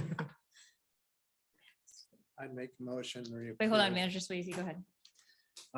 So given the conversation we just had, this board talked about earlier in the year about IntegraCore and IntegraCore's relationship with Triangle and whether or not they would bid. And they did say that they would consider bids. I did note that IntegraCore is being recommended for the award for general trades. Could you just talk a little bit about that bid and then the relationship between IntegraCore and Triangle? Great disclosure. All right, I'll slide over. So like Ben mentioned, we did disclose that at the beginning. So Triangle or IntegraCore is a subsidiary company of Triangle, similar ownership, different leader group, as part to be transparent, within the process and make sure that we are following protocol. So for this final bid package, we did receive all sealed bids. So they were submitted to our office. Chief was present when we opened those bids. So we did go through that due diligence. Nick conducted the post bids for IntegraCore. And again, so at the time when bids were read, they were not read as being low. We did follow up with 2 subsequent post bids. One was for the low apparent on bid day, as well as IntegraCore. Through the course of that post bid process, it became apparent that our number 1 bidder on bid day was incomplete. We did ask them to submit some pricing to then verify like what it would take to get them to be complete. Their addition to their costs for their original proposal did no longer make them low bidder. IntegraCore then slid into that low bidder position. I would also note that once we knew, I'll say bidder number 1 on bid day, slid into the higher bid bracket. We didn't do any follow-up, but there were some additional exceptions and exclusions that they did include on that. So I guess that's kind of the summation of it. So we did go through that process and are recommending IntegraCore for the general trades package. Further discussion, a motion? Tim, are you comfortable with it? Because you were concerned about it at first and I. Yeah, I'm good. Okay. I'm very good. Thank you. Jim was making the motion. Yeah, I did. I move to accept the bids. Support. Can I ask, Absolutely. is this with the all concrete or without? All concrete. All concrete. Okay. All right, just want to make sure. Thank you. So that's a motion by trustee Kessel, supported by trustee Shipley to approve the fire station number 1 construction bids packages as presented. Clerk Slater, please call the roll. It's not necessary, but Trustee Nordhook, Yes. trustee Shipley, Yes, yes, yes. trustee Kessel, Yes. treasurer Pierce, Yes. trustee McDonald. Yes. Clerk Slater, yes. Supervisor Lesbrun. yes, motion carried. Thank you for all the hard work. No shortcuts, chief. All right. Thank you. Thank you. Great work. We're ready to get started. Yes. Thank goodness. Next item, 069-2022, amending the Parks Committee bylaws. This was mentioned by Ms. Wani, but. Yep, Manager so Jason? Jenny can certainly answer any questions you do. Our planning director, who's our staff liaison to the Parks Committee, is actually on via Zoom. So he could answer any questions that you may have as well. But they did spend a couple meetings reviewing the bylaws and have made some recommended changes to them. As Jenny had made it, the primary change that they recommended is expanding the sitting board to 7 members, 6 regular members, and ex officio member who's a member of the township board. Now, they did do some other minor things, talking about and correct me if I'm wrong, Jenny, but talking about the need to, or process to remove people if you need to, the public the public comment period.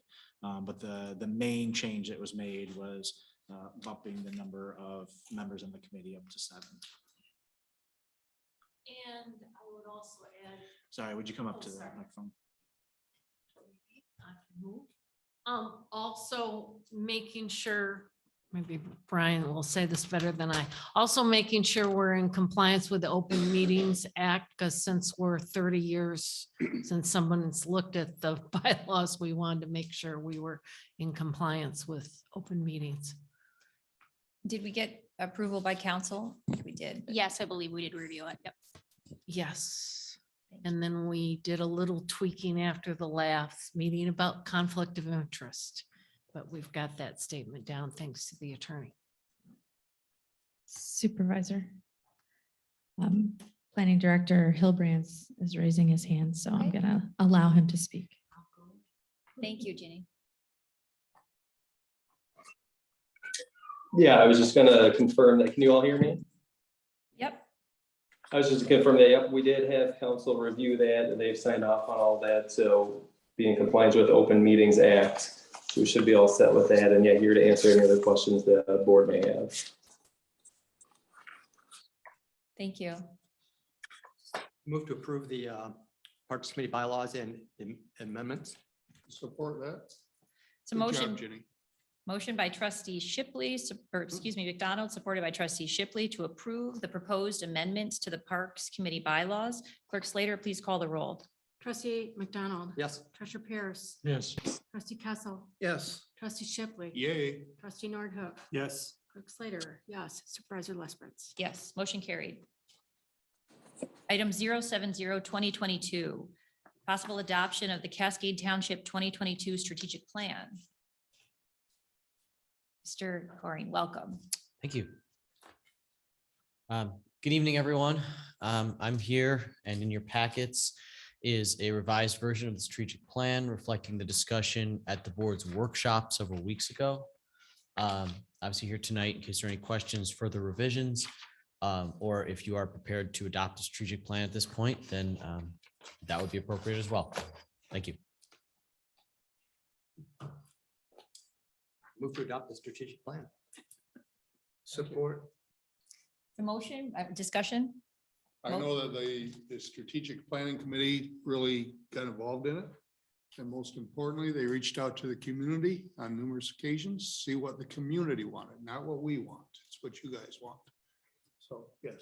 It was on the website too, because I looked. Did we get any comments from the public? Not after the revision, no. Okay. Sorry to bring you out here, but you did an absolutely fantastic job. So Thank you. that was a motion by trustee McDonald, supported by trustee Kessel to approve the strategic plan. All in favor? Aye. Opposed? Motion carried. Thank you. Thank you. 071-2022 related item. Consider the proposal for consulting services from McKenna related to the strategic plan. Well, good evening, everyone, again. I didn't leave the podium. You have in front of us a brief proposal for us to staff, provide professional services to the Strategic Plan Implementation Committee. Committee you guys, I understand, are planning to form as sort of a successor to the Strategic Plan Advisory Committee that helped write the plan in the first place. Purpose of the committee would be to serve as a communications hub between the boards and commissions and staff who will be working, excuse me, on various aspects of the strategic plan to make sure they all stay on track and that they are coordinating their efforts. Our role in that would be as staff for that committee. We would do the agenda each month. We would provide a report post-meeting to each board and commission describing what was said, what's going to happen next, and the actions that the implementation committee either will be taking or will be coordinating. Our proposal is listed as a flat rate every month. We anticipate that our involvement would fluctuate to some extent, right? But we thought that it made more sense for you guys to budget it as a flat rate. And if you were to convert it to hourly, sometimes we would do more, sometimes we do less. In the end, it would even out over time. But if there's any issues with that, we can discuss them. What, explain to me, since we have not done anything with an implementation committee, say what you would do again, Chris? I mean, I would want the board, like this last time when we had the planning session workshop with you at the end, to be involved in decisions as they occur.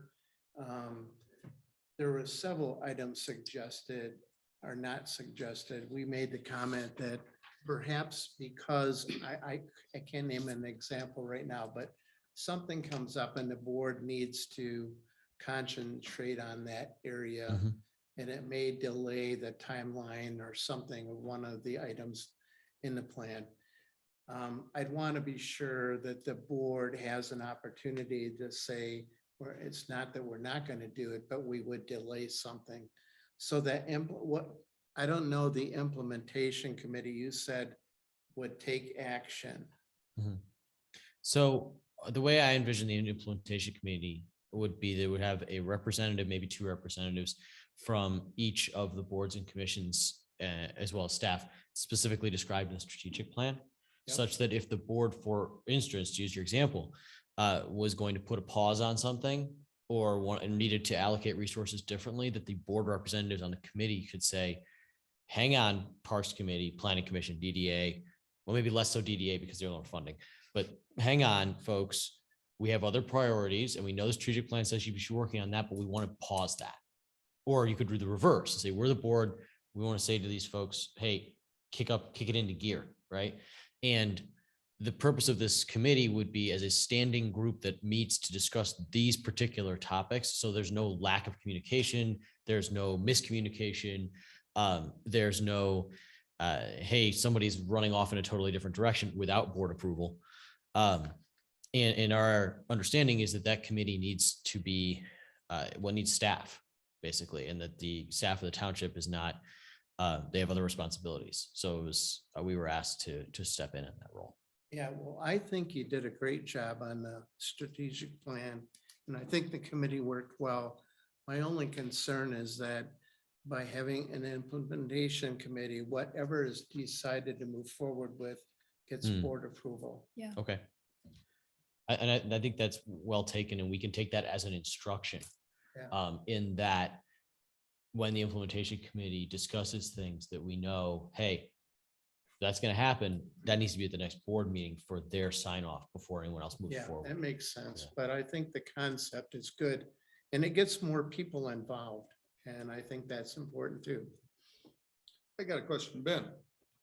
How do you see this fitting into the overall operation of the office? Yeah, no, I think it's super important, right? So obviously myself and Jessica would be in attendance at every meeting. but based on what part of the strategic plan that we're implementing, the various department heads and staff would be invited to come in and do that stuff as well. The park staff doesn't necessarily need to be involved in, something that's going on in the fire department or something like that. So it won't be all staff at every meeting. But I think it's a good idea. I had a chance to talk to Chris about it and threw out a couple ideas as well. I really like in the proposal that they commit to a written report every month. They'll come back to the board. So even if it's just business as usual, you guys will get a report every month that shows that. And I really think it's important that at least one time a year, if not 2 times a year, we have an all hands on deck meeting. So I could see the first meeting of this committee with Chris and his team, inviting the board, the DDA, because in short order, we'll be translating the action plan from the strategic plan into the budget for 2023.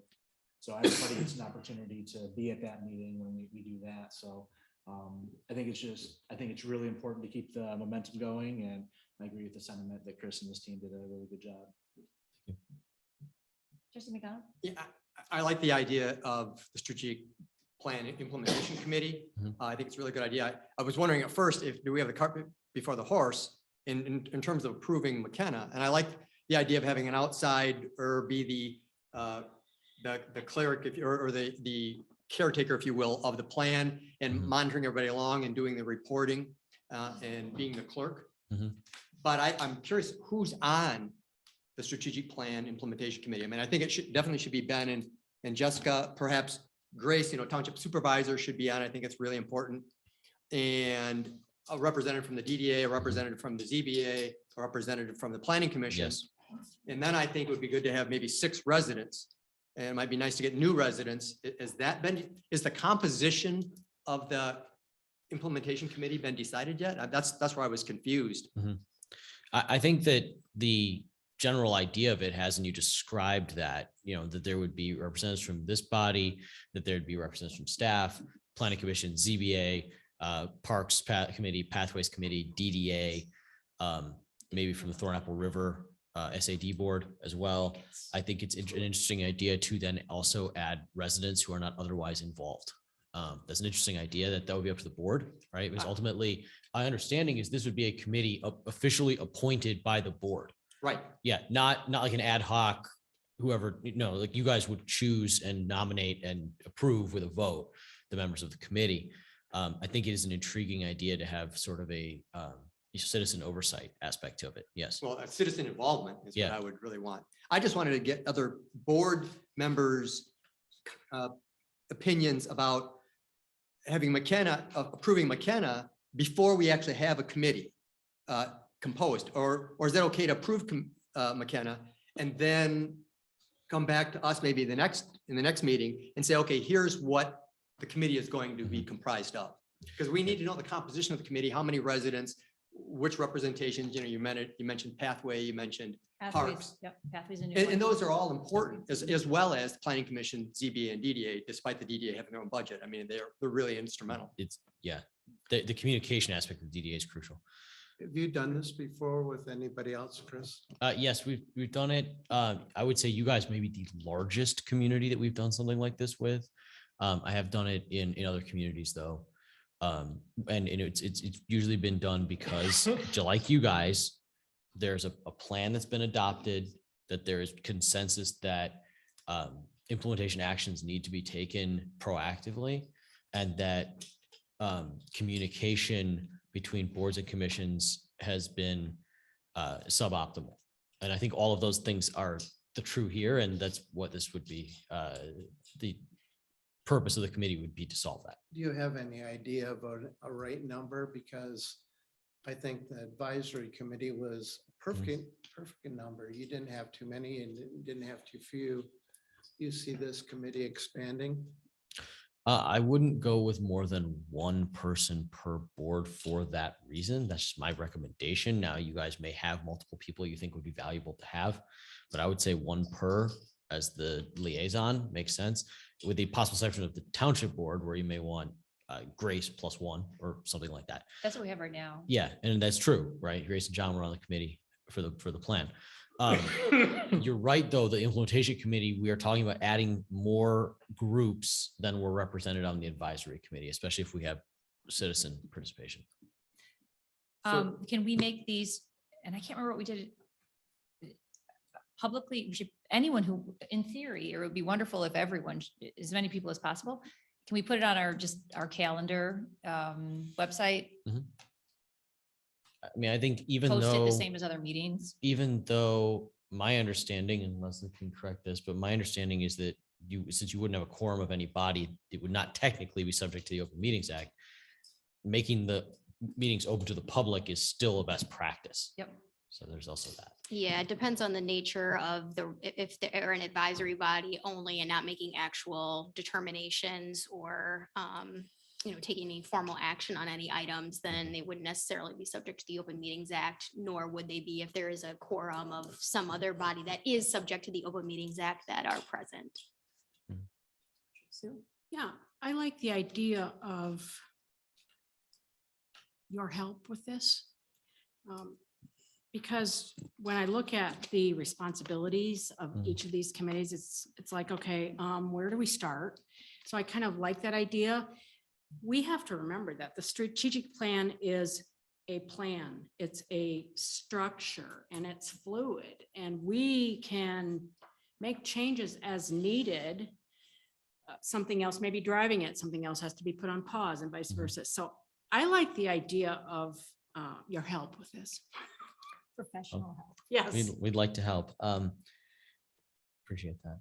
I'm sorry. I do want to respond to Trustee McDonald's point, if you don't mind, for a minute ago that I didn't respond to.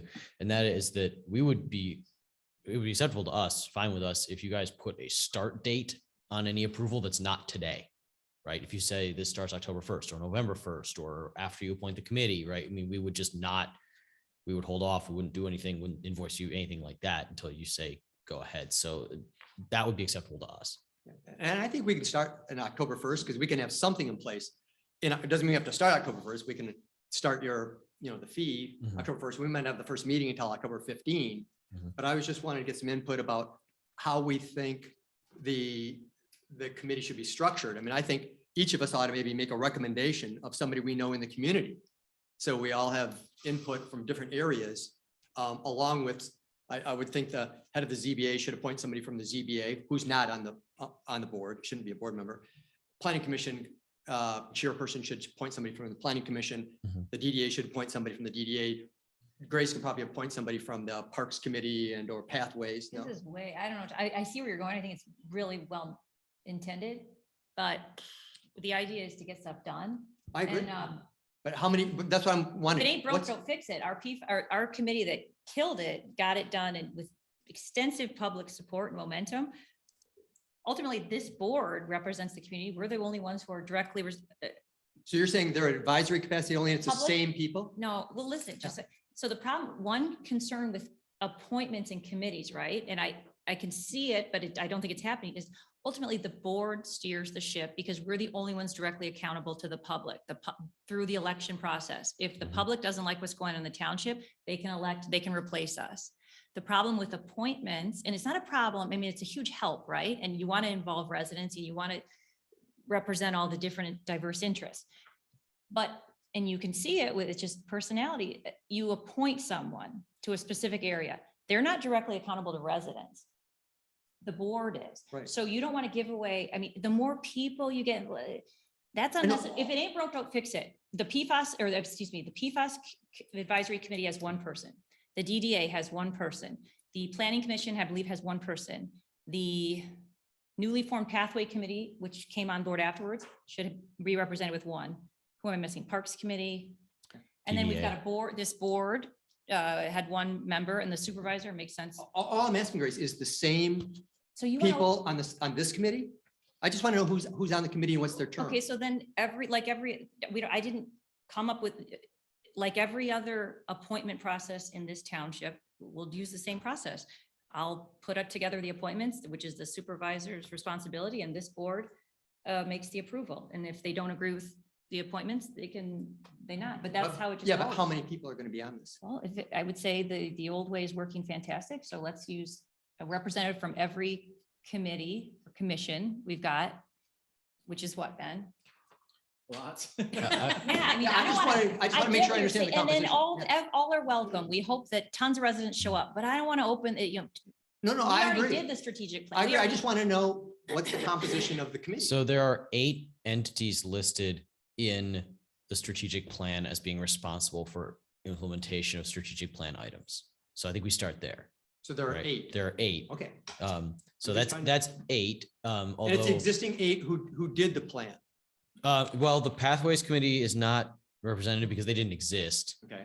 The Thornapple River SAD Committee is not represented either, I don't think. Right, that's And all I different. don't That's know a that there's a special ZBA assessment member district. on the advisory committee either. Right. So I guess I'm good with it. I like it. I just wanted to know who's on it. So Grace, at the next meeting, then can we just vote on who's on the implementation committee? Yeah, I guess my plan would be to keep up the momentum and the good work with one person from each, and I'll just, I don't want to boot anyone off right now. I think we actually have a vacancy. I'll have to double check. I have a question.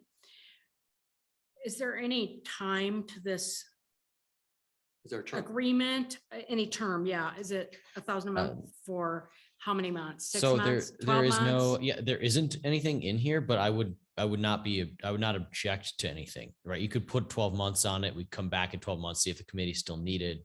How about Right. any party can, just like our Yep. contract with our law Yep. firm, engineering firm, any other vendor, 1 month's note, Which is also fine. either party can Um, voluntarily terminate. Yep. Yep. like that. So we can add that language to this. It's in our strategic plan contract with you guys, even though that's coming to an end. And that would be fine with us too. I think I'm preaching to the choir, but I think it's critical that we document the journey. Tonight is the first night, first day, Okay. and that your group will document all the ins and outs and actions taken or not taken. Absolutely. And we can, That's what we'd somebody be can here go for. back and look 2 years from now and say, this is what happened. Great idea. I love that the regular reporting to the board with a monthly report.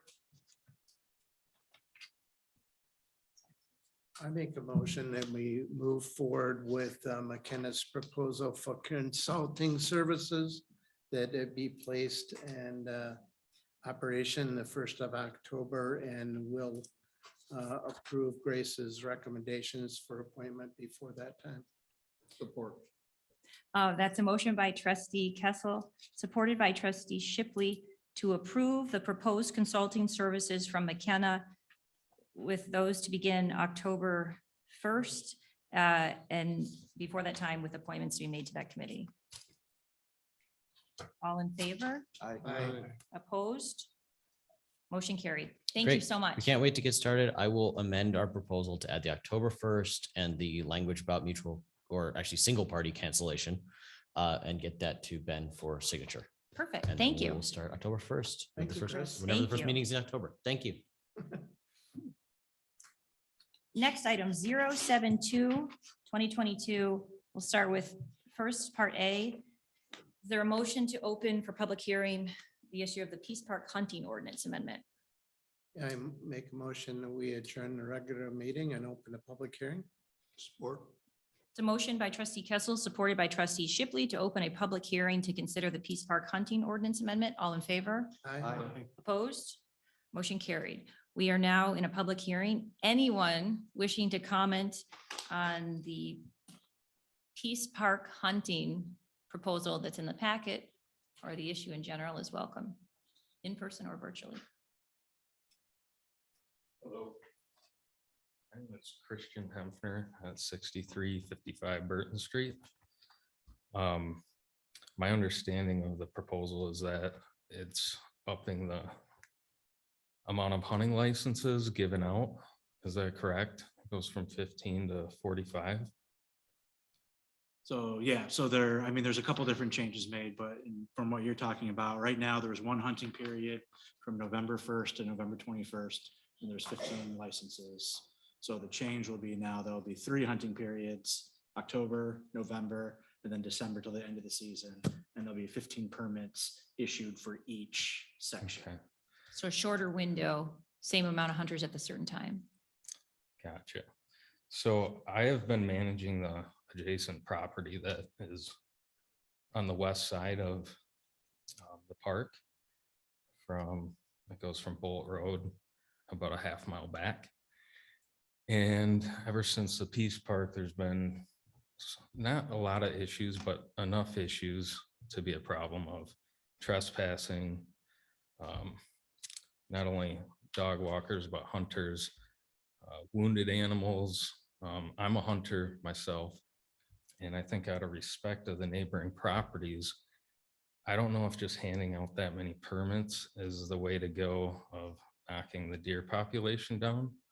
I'd rather see some sort of professional services, because there's definitely a way to manage that. I don't think a lot of people are going to walk back there just to shoot a doe and haul a doe a half-mile out. They're going to go back there and they're going to shoot a buck. And I think most of the neighbors here are more concerned about the population of deer, and that's not just throwing permits out there isn't helping knock the population down.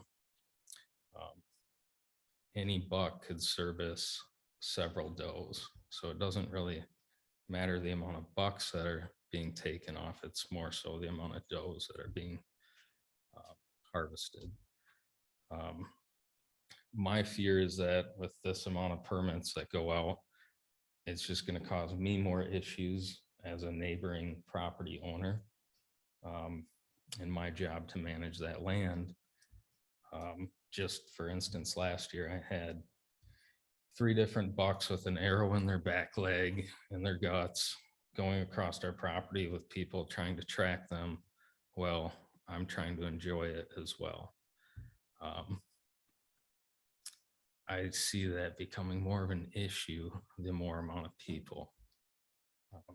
If you need the deer population taken down, people like me may be a better option.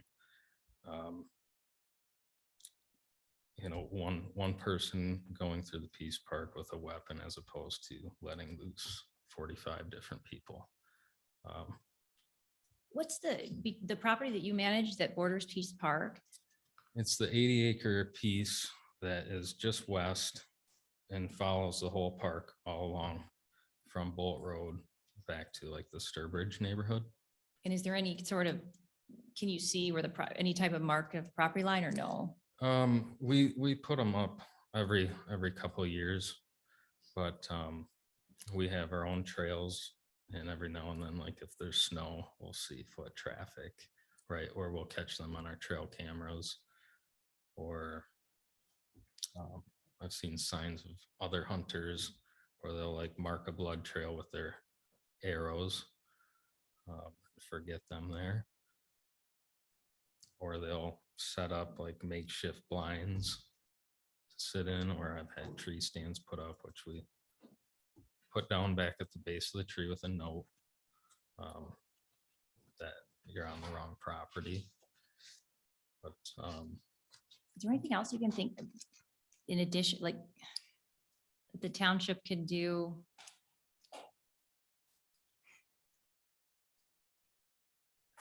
Fences are expensive on 80 acres, but this is helpful to hear. Mr. Hunter, do you think, Grace, we're going to go in the same place where we can find a good compromise? We're trying to just expand hunting availability, hunting rights to people all over to match the archery season of the state. So, you know, October typically goes through December. We have the ability to change the ordinance next year. So if this doesn't work out and you do see severe problems, we'd want to know about it. So if we tried it this year and you said, look, and you came to us even in December and said, this is not working, we can amend this. Okay. So would that be something we could at least try to see if it really truly adds a burden to neighboring properties, which I would assume it would beyond yours? We can amend the ordinance, correct, Ben? So the idea is remember, we're actually repealing most of the ordinance and putting the rules in a administrative policy. But we can change Which it. makes it even easier for us to change it. We don't have to change the ordinance every time. So my point to tell Mr. Hunter is we can change it easily if it's not going well, or if there are other problems that we didn't foresee. Yes. Do you think it would help if we said does only? Because then you're I getting, think that would be wonderful. and is there a reason? Because we can go stricter than the state, can't we, Ben? Yeah, we're essentially a private property owner, so we can promulgate rules. But does that help decrease we're only going for the trophy bucks and we're gonna, do you know what I mean? Would you think Yes, those I only would think that help? would be the most respectful thing for the neighbors around it. I'm not coming up here just because. No, we don't want Yeah, to it's take, my we're in a own- tough spot no matter what, so. But if you're looking to decrease the population, you're gonna do that best by taking does. Allowing hunters to go back there to take either or, most likely they're just gonna go for a buck. Nobody in their right mind is gonna hike a half mile back there, shoot a doe and haul a doe out. They would like, But if you use it for the venison, like my brother, or yes. But no? it's not how a lot of hunters think. In Cascade. especially. Yeah. Some of these landowners around the property do hunt for a nice deer. I'm one of them in particular. I make a 3-acre food plot back there every year and have an opportunity to see a lot of nice deer and turkeys and animals. I could sit there opening night and see several bucks and several does, which is a fairly even population, which is very rare for Michigan. Allowing people to hunt bucks will kind of disturb that work that we've done.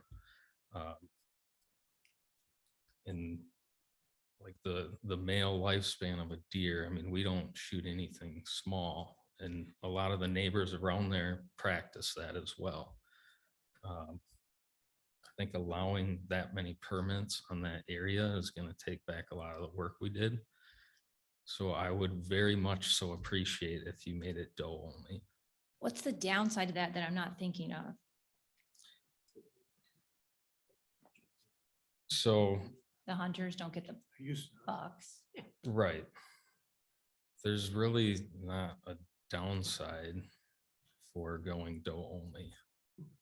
And I think that's like everybody wins there.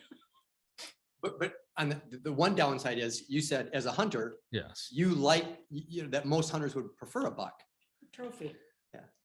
But I don't think that allowing 45 people that don't know any of the neighbors around there will be a part of that mindset and game plan and strategic planning to help grow that herd in a mature way, not so much grow it in numbers, but grow it in maturity. So deer live a longer lifespan. Each and every, don't you wish that we could handpick the most people like you, assuming you know what I mean? The Mhm. good shots. We can't do that, can we, Ben? Like, the purpose of the changes were to do the exact opposite. Okay, so. like required, what do you call it? Letters of reference, and Mhm. we got to let anybody who does it, right? So right now we have a good base of neighbors around there that only harvest mature animals. And in my experience, we tend to get a lot of wounded deer off that are 1.5 old, 2-year-old bucks that don't really have a chance to make it to maturity or grow wise enough to avoid a hunter. And they're not necessarily the ones that are servicing the does. Not so much. I mean, a 2-year-old would around here, but we definitely have some 3-year-old bucks and some nice mature deer. I think we'll see less and less of that if we give out these permits to just whoever. What he's talking about is actually endorsed by the state. It's called Quality Deer Herd Mhm. Management. Yep.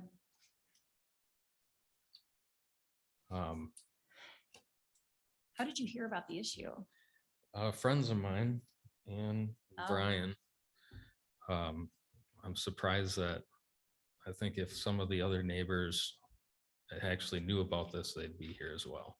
Have you gotten pushback from neighbors about just hunting in general? Yeah, I think wherever you go, you might have that, but I haven't been harassed out there. I think if you're hunting in more of a closer tight knit neighborhood on 5 acres, I think you might, and understandably, my point of view. But Do you only use archery where you hunt? I am not biased to anything. Because gun hunt. remember, our permits are only for archery, not for gun. Correct. I'm an archery hunter. I'm a gun hunter. I just came back from Colorado. I shot a public land cow elk with a recurve bow, which is the no sights. But here in Cascade, you use just bow or do you use gun too? Mostly bow. On that property, I only bow hunt it just out of respect for the landowner. That's what I was That's concerned with, his- yeah. Yep. Because one of our issues too is hiker safety, which we think is pretty safe because if you're a bow hunter, as Timmy has pointed out, and was bow hunting when I was a kid, you're pretty close range. You're not just shooting off, 50 yards Right. away. You're shooting at something within usually 10 yards. So there's really a safety factor for hikers, and it's usually pretty decent because the hunters. Yeah, and the peace of mind. They wouldn't really know any better that there's somebody sitting in the woods watching them go by. But if you hear a bang from a gun, Right. they But might an be a archer is little discouraging. gonna have that visual. They're gonna be much closer. And Everything an archer shoots at is in Michigan's within 25 yards, so they know what they're shooting at. Is that the same for crossbow? But that's the other issue is I'm not a fan of the Can crossbows. we not allow that? Because that's a whole different animal. Again, being private property owners, we can promulgate really whatever rules we want. Works really good. I know, but that's also like a crossbow is different than. They're not. They're accurate, they're faster, they do a better job, but that just gives people more confidence to shoot longer distances, which creates a lot more mistakes. And then if one of the delicate balances is allowing mixed use on that specific property, then maybe the crossbow is a little less. I don't know. There's a time and place for a crossbow, and I think they're wonderful. But if somebody's gonna take the time to be good at archery and use a compound, I think that they'll make a clean, ethical kill on an animal. A lot of crossbow hunters grab it off the shelf, they go hunting, they think they can shoot 35 yards, they make the shot, they make a mistake. Your typical compound hunter just wouldn't pull the trigger on that shot unless he knew or was confident that he would make it. Do you think we can fill it if the board were to limit it to does and archery, but exclude crossbows? Do you think that we could fill those permits? The demand would probably be less, right? The demand would be less, but I could get 15 people to sign Me up too. tomorrow. So I think that we could fill it. And if With you the had same an last issue name. filling it, talk to me and I could help out. Did with you that. sign in? I did. I know his name. Maybe put a little star or something. I went to school with her daughter. And me and John Shipley share a family member. Oh, you're related. His great granddaughter is my niece. That sounds like the forensic audit. It's just hard to wrap your head around. And It she's sort a of makes cutie. sense, but Yep. But we'll skip that one. but we'll skip it. We adopt this then with. With the changes? What do you guys think about I does think- only, no crossbows? I think that's a good point, and I don't think we considered, your neighbor when we came up with Right. this. Mhm. Because what we were trying to do is make it fair Yes. for everybody to get a permit, not just first come, first serve, but if 30 people came, we would have a lottery and draw 15, and those 15 would get the permit. I think we can still do that, to Timmy's point in the beginning. But maybe we should limit it to just, I don't know what season. Is it the first, second, or third? All. But I think that, but if we're gonna have more applicants in theory because the word is out there, right? As opposed to Mhm. however you found out before, I don't know, but it wasn't advertised, it wasn't public. Right. And in theory, the way it was before, if you did have your typical hunter of easy hunting, going for a buck, you're not taking out a lot of deer anyway. If deer management's Well, not, right, and every doe is still being bred, whether there's one deer, one Yeah. buck there or 10 bucks. They're gonna service every doe that they can. Is longbow a defined term? crossbow, Longbow. So crossbow is, yes, that's a No. defined term. Compound bow is what you would want to define the is legal use there. wait, illegal or legal? So- Legal So if we compound. restricted to compound bow and does, that would make you happy? That would make me very And happy. we'd still have the 3 hunting periods. And that still allows more people to hunt. In theory, we're getting people who actually does. Who Mhm. wants does? Venison eaters? Exactly. Yep. Tastes better I- than bucks. Is it age or gender? Would you have a problem with, that's 1,500 each hunting period? So you're right, there'd be 4,500 hunters, but if we restricted it to bows, or I mean does only, does that sound like it'd be okay? That sounds like it'd be great. And shorter windows, right? Before you have the same few, What are the hunting windows right now? you mean currently or what we're proposing? What you're proposing? It's Currently, it's October the 1st to the 31st and November 1st to November 30th, and then December 1st to the established end of the archery season, which is set by the DNR. Okay. I didn't realize that there's an 80-acre parcel and several other parcels that are Mhm. consciously working on this issue in their own way too, that we would potentially interrupt or mess Right. with. I appreciate you guys considering that. And I think you're on the right track with those changes. Now, excuse me, but this didn't have thing to do with you, but I didn't see in here where we restricted how many deer. And Timmy, you had that issue. So if we issue 15 permits for the first period, do the same 15 people keep hunting until they take what no. They're good for that draw only. And I don't think that's in here unless I missed it. And whatever the state will allow them to take, how many licenses they have. And But if they get one deer, if they get one deer and the state says they can take 2, then they can take 2. okay, all But right. if they don't get anything and it's doe only, then they're out for the next year's lottery.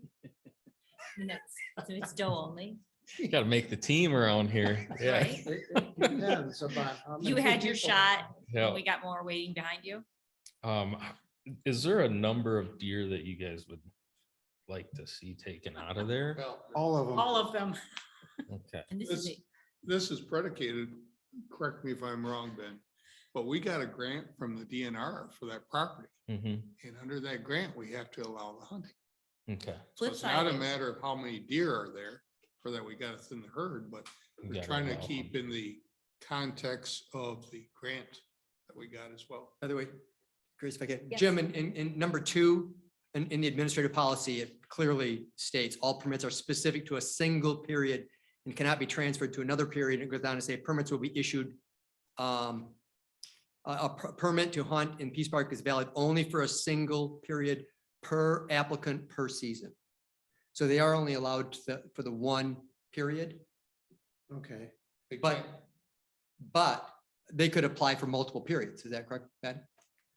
So the idea that we had thrown around the office was that you're going to apply for a single, you're gonna fill out a single application, right? And you're gonna rank which period you want. So maybe you want November is your top choice, October is your second choice, December is your third choice. So if we get 60 people that apply, everybody's only getting one period, right? Because 15 people are gonna miss out completely. If we get 20 people that apply, what we'll do is we'll assign everybody their first choice or second choice, it has to be, and then we will give them the opportunity when their period ends to reapply after that. So the only change we're looking to make to the current policy, if we accept the policy as it is if we want, is to make it crossbow and doe only. Is that what we're saying? Did you give us Compound. proper- I mean, compound. Wait, no Compound. compound, Get the right? Cs. I get to my C's. No crossbow, compound only. Thank you. Wait, is- Compound only. Doe But only. compound only is, which one's the one that requires skill and talent? Compound. I mean, traditional archery is real practice and patience and What's the working at dangerous it. shortcut called, I would say that which has its place? crossbow could be the most ethical way. The problem is the people that use it don't take the time to practice. They just pull it off the shelf. Originally, the crossbow was authorized by the state for handicaps. And then Yes. they opened it up to everybody. So there is yes. And that's the problem. By eliminating crossbow, you're eliminating the potential of a handicap user going out there. No, it's the other way. I think you should allow a handicap user to use a crossbow. We can make that exception, which we absolutely should. That's a Yeah. great point. Ben, this is recorded, right? Yeah, I would just caution that if that's the way we want to go, I'd like to go back to legal counsel and make sure that the policy follows ADA standards. Yeah. Mm-hmm. I don't want to break that on a whim in the middle of a meeting. Yep. So we should Yes. table this. We're still in public hearing, so. But You- this will kind of get the right, we can't choose who goes out there. So this kind Right. of helps Another incentivize it. point that you might want to consider is if you do split it up into 3 seasons and that many people, I don't know how many people are going to be willing to put the work in to only have 30 days to do that. But what work, not to minimize it, but what do you do? You can't bait, right? No, you're not allowed to bait. It's illegal, but the work as in finding a tree to go hang a tree stand. And then you gotta pull it down. Scouting Or the just, area. just finding a spot to go takes time. So like me personally, I have plenty of spots to go. I wouldn't go take the time to only maybe hunt it 3 times in that month period, because that might be the only nights I could. Now, if you had 15 hunters, but you allowed them all 3 periods, they might invest more time into hunting there and. But truth be harvest told, more does. they could go out tomorrow and find their spot. Yeah. It's a public park. They don't have to True. wait until deer season to go find their spot. And they're fortunate that it's a public park in suburban Cascade area where everyone's complaining about too many deer. So Mhm. it's a pretty good, it's not like you're going to the UP, Yep. you're going to deer heaven, right? Urban area. Sorry, that's right. Yep. It's a, Suburban. yes. Yep. I would like to see a bunch of does harvested, but I just know that if that many people get a permit to shoot anything they want, they're gonna start shooting immature bucks and kind of ruin So the what you think? hunting for the neighbors. Your preference would be, if we kept this policy exactly as is, doe only, and just to clarify, which bow? Compound. Compound. They have to use compound. And I With am the totally exception good of- with Mr. Shipley's. There are exception. another hunter, and it was brought up here, and that's a straight bow, traditional English straight bow. And there are some traditional hunters that utilize that. Not many. Well, I think that I understand you're doing quality hunt on your property. Yes, sir. We currently allow 15 hunters in on November. We've been doing that for quite a while. We wanted to go to 3 separate hunts Mhm. to get more people involved, to take more deer. Mhm. I'm okay with the doe only policy, but there's a lot of hunters, archer hunters that don't have a compound bow anymore because they've all moved, or a large majority of them have moved to the crossbow because they are so popular now. I understand your skill sets and all that, but They're gonna just have to hunt somewhere. I think we're gonna leave a lot of people out that don't have a compound bow anymore. I see what you're saying. I don't disagree. They've all gone to the crossbow, or not, I won't say not all of them, but a large percentage have gone to I'd say crossbow. And maybe 5% of compound hunters have moved to crossbow. I just don't want to leave anybody out. So you're saying leave it as archery as Ben has Archery, it now, but doe only? I'm okay with the doe only. That's fine. My preference would be to exclude that particular type of boat, only because if we're looking at it's 200 acres and mixed use. So if you've got people, the other big concern is it's hard to shut down a park from the public when you're hunting, but the flip side is you're combining kids, dogs, people with art. I'd rather have personally, that makes me a little bit more, that's a little step. I can tell you Safety. this, the wounded deer I found on my property had a crossbow bolt in them. I haven't found one recently with a compound arrow. So Interesting. it kind of tells you. And then again, last year I had a compound or a crossbow bolt is what they call the arrow, stuck in the ground like they're tracking. And this is, I mean, probably 400 yards as a crow flies from the property line. So it just kind of tells you that the crossbow hunters aren't necessarily up to date with their skills. The compound hunters seem to put in a little more effort and practice.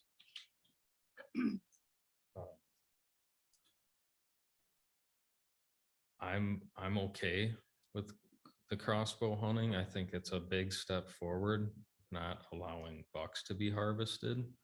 There's not a huge population of bucks. I mean, that can be well taken care of with the amount of pressure that's already around that property. If you're looking to get rid of or lower the population, you're going to have a lot better success by doe only. I'm okay with that. Helpful.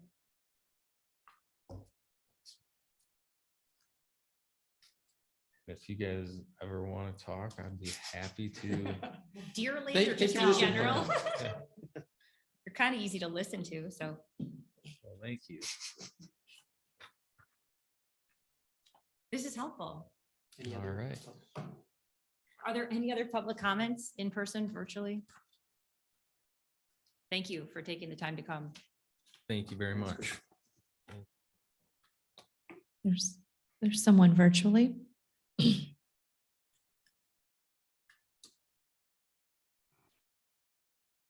says Tom Richardson.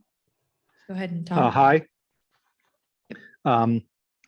Yeah, I would like to, I'm not a hunter, and I would just like to give my view based on being a park user and what I think what that relevance is to extending the hunting season. My big concern really is that in October, there are likely a pretty high level of use of the park for hiking just because of the colors, the changing colors and so forth. I'm not sure how desirable hunting is during October. If that's if I've heard some comments from hunters I know that they like to hunt after it gets a little cooler. But also the leaves haven't dropped either, and so visibility isn't great, in the park to see, through the leaves. You can see a close distance, but maybe not at a farther distance. And also the hilliness of the park, I think, makes visibility a little bit of a challenge.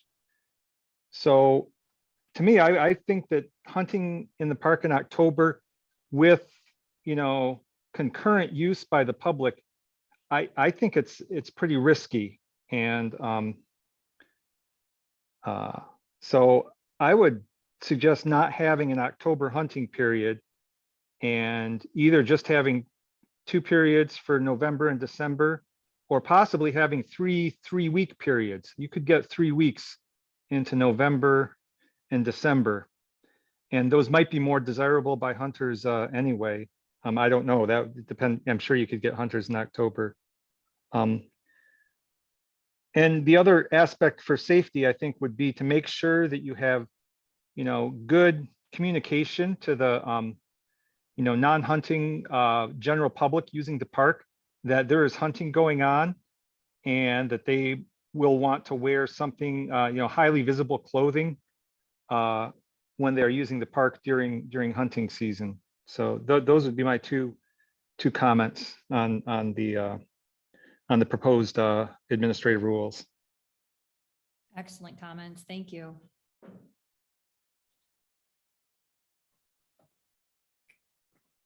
Christian, can I ask you another question? Do you think having 3 periods starting in November is good? Or what do you think about October hunting? You think is that something that most people really want? Do you believe? Any comments on that? I mean, I understand Mr. Richardson's. Either way, I think the end goal is to get to the point of harvest enough deer. Mhm. November and December, it's great for people who are, stall and color.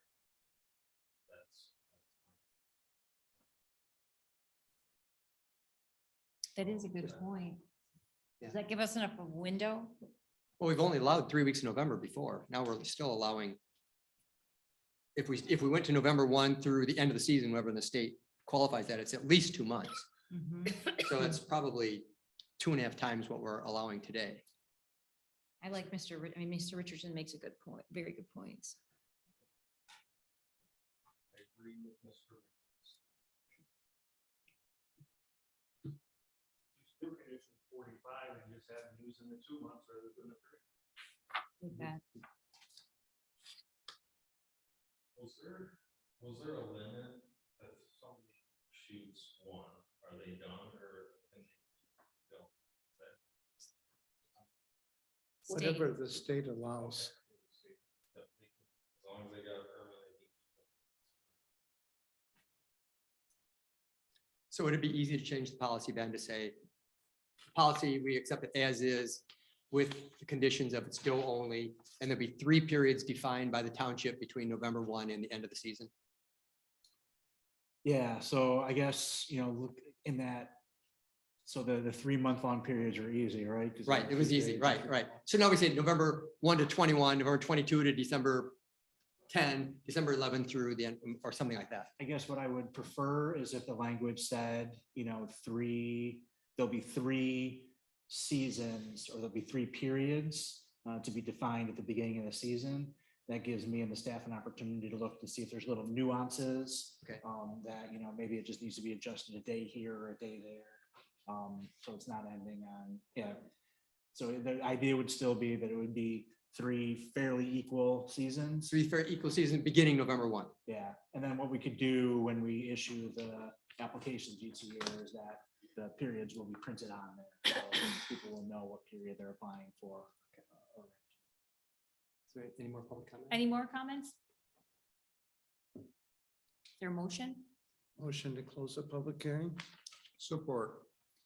It's a motion by trustee Kessel, supported by trustee Shipley to close the public hearing. All in favor? Aye. Opposed? Motion carried. We are now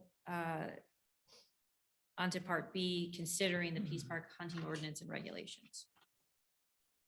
I move to approve the Peace Park hunting ordinance as proposed with the following 2 new conditions.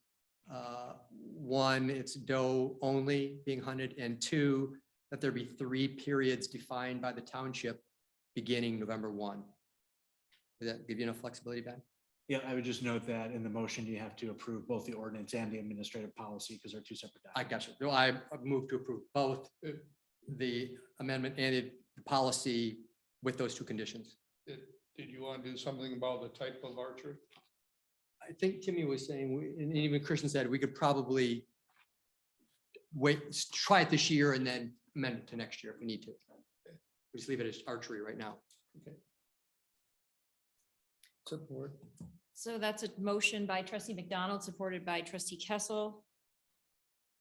As stated, clerks, is that okay? Clerk Slater, please call the roll. Trustee Kessel, Yes. Treasurer Pierce, Yes. trustee McDonald. Yes. Trustee Nordhook, Yes. trustee Shipley, Yay. Clerk Slater, yes, Supervisor Lesbrunz. Yes. Motion carried. 073-2022. Yeah, thank you for the public comments. Resolution for prisoner of war missing in action recognition day. So the townships received a request from the Michael J. Bost, Chapter 18 of the Vietnam Veterans of America, that the township, along with other communities, issue a resolution declaring September 16th, 2022 as prisoner of war missing in action recognition day.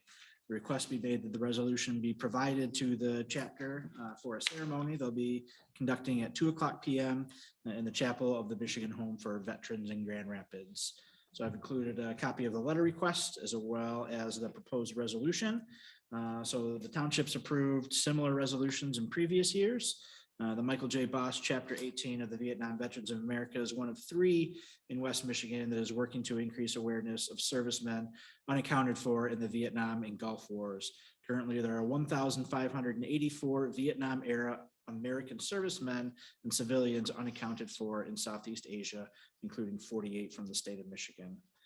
There's no financial ramifications, and I'm happy to answer any questions you may have. I make a motion that we support this and make a resolution for prisoner of war missing in action recognition day, because I fly a POW flag. I support. It's a motion by trustee Shipley, supported by trustee McDonald, to approve the resolution for the prisoner of war missing in action recognition day. Clerk Slater, please call the roll. Trustee Shipley. Yes. Trustee Nordhook. Yes. Trustee McDonald. Yes. Treasurer Pierce. Yes. Trustee Kessel. Yes. Clerk Slater, yes. Supervisor Lesbrunz. Yes, motion carried. 074-2022, request to allow dredging of township-owned property on the Thornapple River.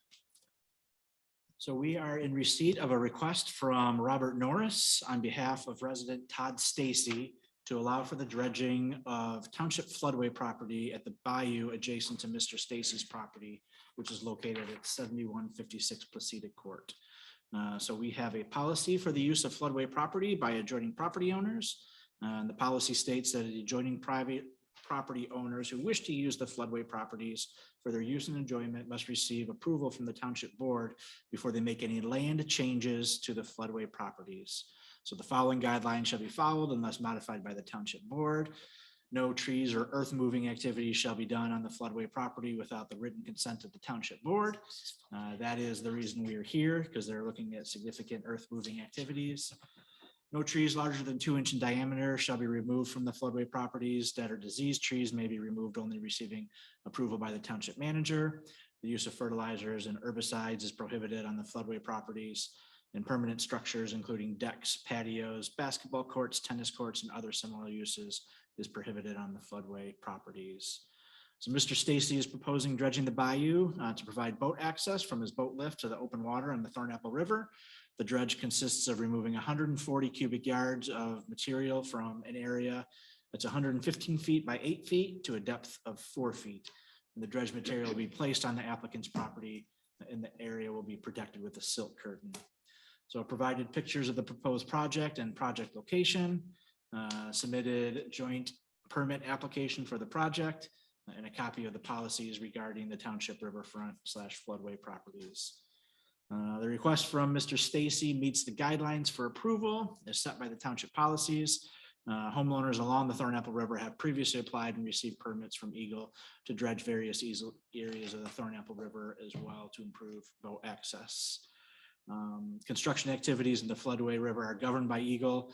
Even with the township permission, Mr. Stacy needs to obtain the Eagle permit before dredging activities can commence. While Mr. Stacy has applied for the permit, they indicated to him that permission from the township would be required before the permit would be considered. Again, no financial ramifications, and happy to answer any questions that you may have. Oh, and Mr. Norris is here tonight if you have any questions for him.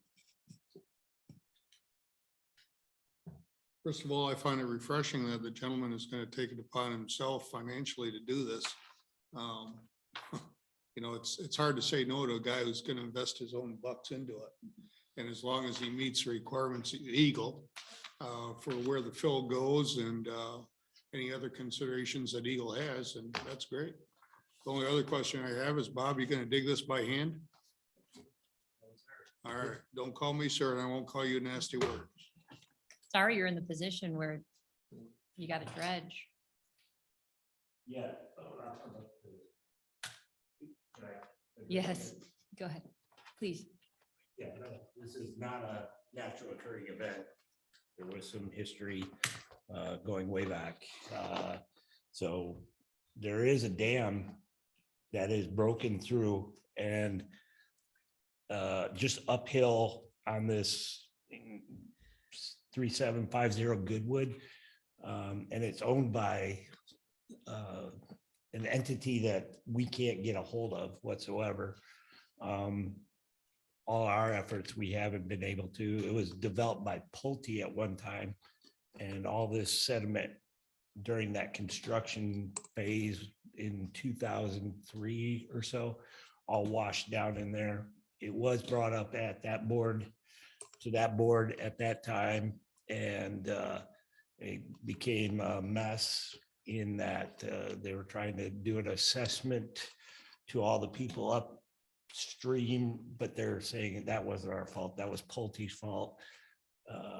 So the board tried to do a assessment district to all those people to help pay to remediate that bayou that's completely used to be, the boat lift was there and he used to be able to get in and out with a boat, but as you can see in some of the pictures, it ankle deep. So, but there is a dam on this 3750 Goodwood that is gone. It's leveled out.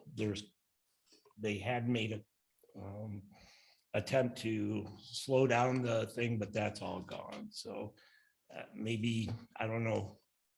And that might even be on your property, the 3750, that dam.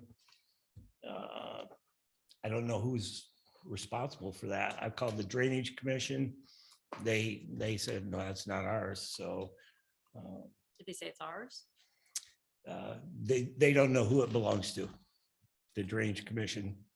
So yeah, so the homeowners doing the least resistant efforts, and he said he would just get it done. Just, hey, I'll pay for it. Let's just get it done, because nobody else wants to take responsibility for it. So yeah. Any questions for me?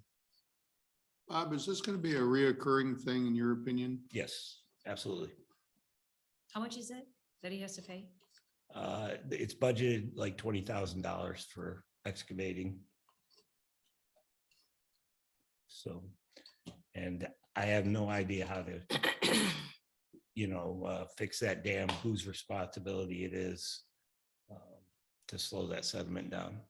Was it, Bob, was it actually a dam or a weir? Because sometimes they put a weir, like catch basins to try to catch it. It's a dam with two, I think, about 14 or 18-inch culvert pipes. Okay. And the culvert pipes are just washed down and down. So it's like a weir, slowing down, and so that the sediment can settle out, but that's just all gone. Right. The weir can't do its job. It's not. Yeah. Just constructed right. It's not there.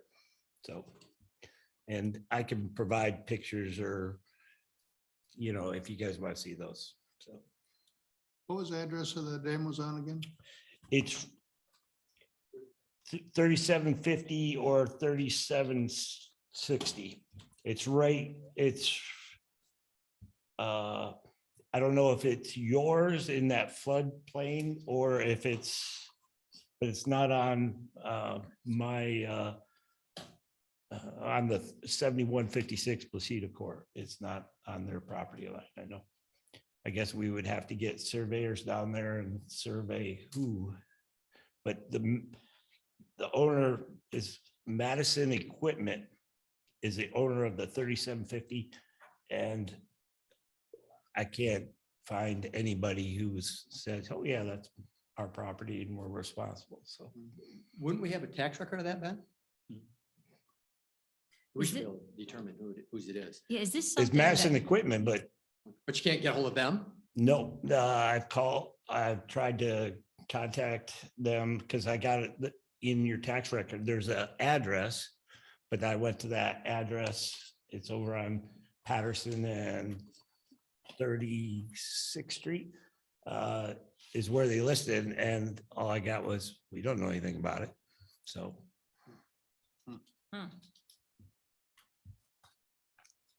We have a planning commission member here, maybe if he has any helpful information. Better look at that site plan. This stormwater retention is. So the history on this is that that piece of property, I guess to back way up, Campo del Rio plat was developed years and years ago. And the family that developed it, I believe, owned Madison Equipment. The land around that plat is in their name. I think that was, I think it was developed so long ago, it was before, now we have general common element that we surround developments with. And I think that's essentially the common element for the Campo del Rio plat. Then the family, I believe, sold land that was developed by Pulte. And that land in between these two plats was used for the drainage for the new development. A barrier, or I don't think it was necessarily a weir, because I look at a weir as something water can flow through. So it was almost like a dam, had two outlets. And the idea was it was going to slow the flow of stormwater. Pulte didn't do the appropriate maintenance on it, on that structure, and it failed. And when it failed, all of the sand and everything that had built up behind it, trees, it all washed out, washed the culvert out under the road, went all the way down to the river, filled in this bayou. The township tried to initiate its stormwater maintenance agreement with Pulte and utilized the $100,000 or so that was in I don't know the exact amount off the top of my head, but that it had in a bond, a performance bond, and used that to clean up the mess as best they could. But they never had any money left to do anything in the bayou. The answer was to go to the county and create a special assessment district using the again, the stormwater maintenance agreement, because everybody in the neighborhood had a yes vote supposedly. And when it came to the county commission, I was sitting in that meeting. The chairman of the commission, I forget his name, he asked for Cascade Township's representative to step up and speak. Manager Cravens wasn't there. And he said, well, if Cascade Township doesn't feel this is important enough to send representation, then I would move that we forgo this. And so they dropped the whole thing. The assessment district wasn't formed, and here we are today. What year approximate? This is in the early 2000s that this happened. It was a pretty drawn out process because, as this gentleman pointed out, the people in the Pulte neighborhood didn't want to pick up the tab to dredge the bayou downstream. But the reality is all the sand came from the runoff of the development of the property. So it was a big tangled up mess. And to this day, the dam really hasn't been repaired. They just cleared the brush so that the water could flow through. And so I don't know all the details, but that's what I recall. Thank you. At least for this, to move this forward for the time being, I move to approve the dredging pending the receipt of the Eagle permit. Support.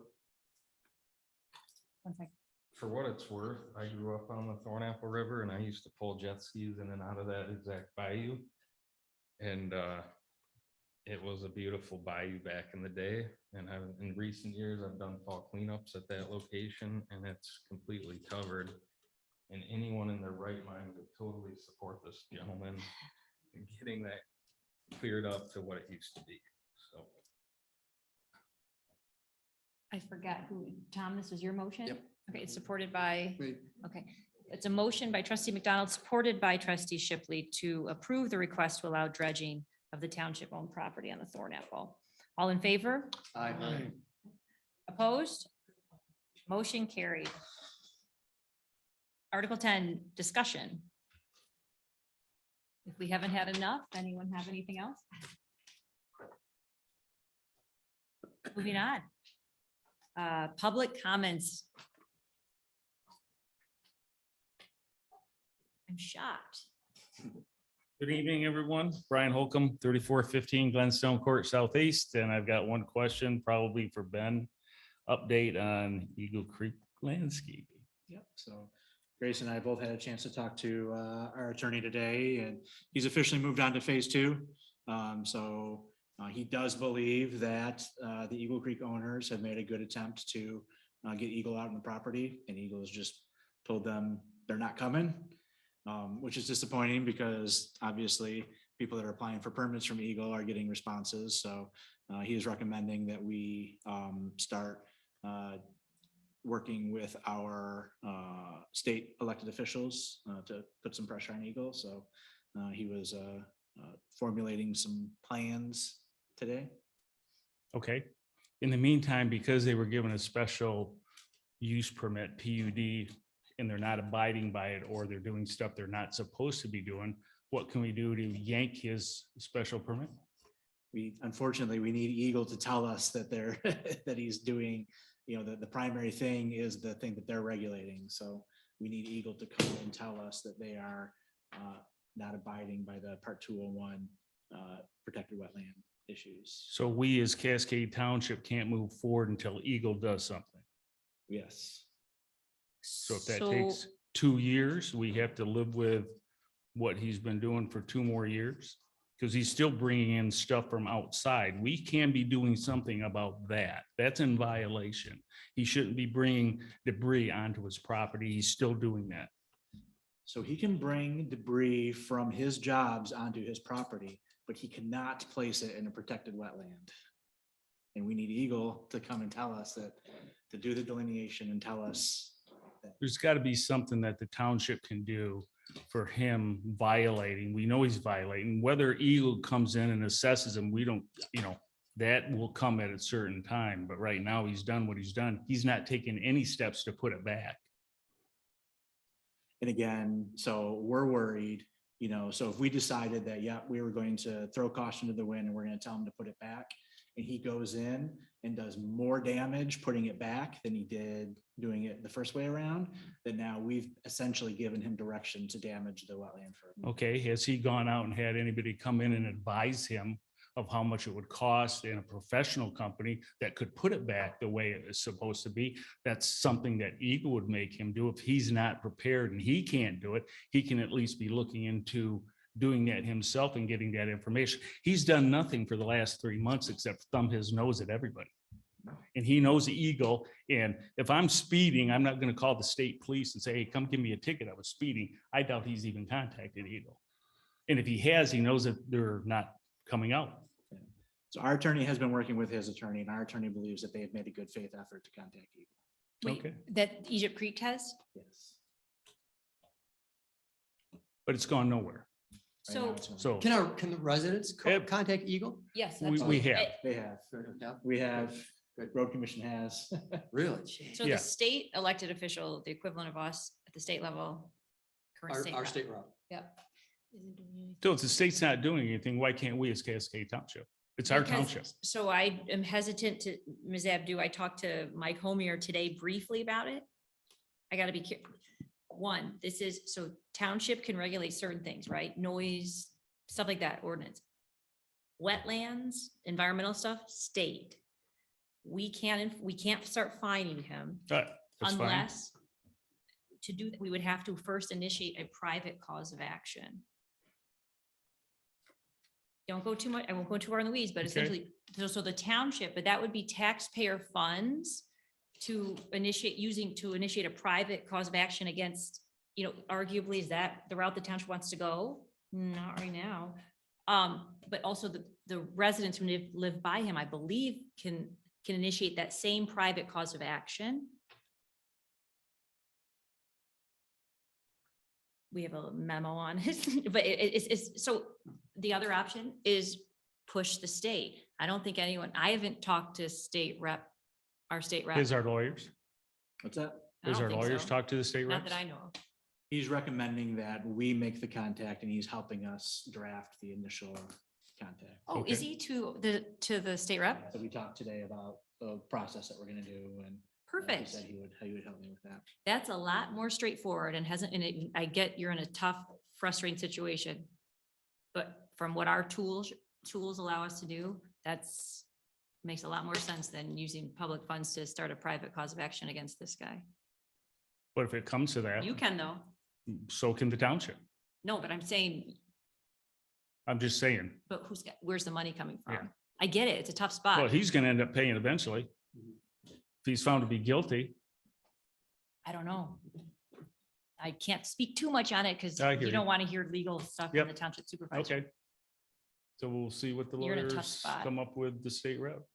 So that's where we're at right now. Any idea of a And if I were timeline? in your shoes, I'd call him every day too. State rep? I mean, Absolutely. Yeah. Any timeline? And I'll call him. Okay, I told Mike that we would meet on Friday, or we would talk on Friday. okay. That's the lawyer. Yeah, Okay. our attorney. Yeah. That's our attorney, the Cascade Township attorney. Okay. Thank you.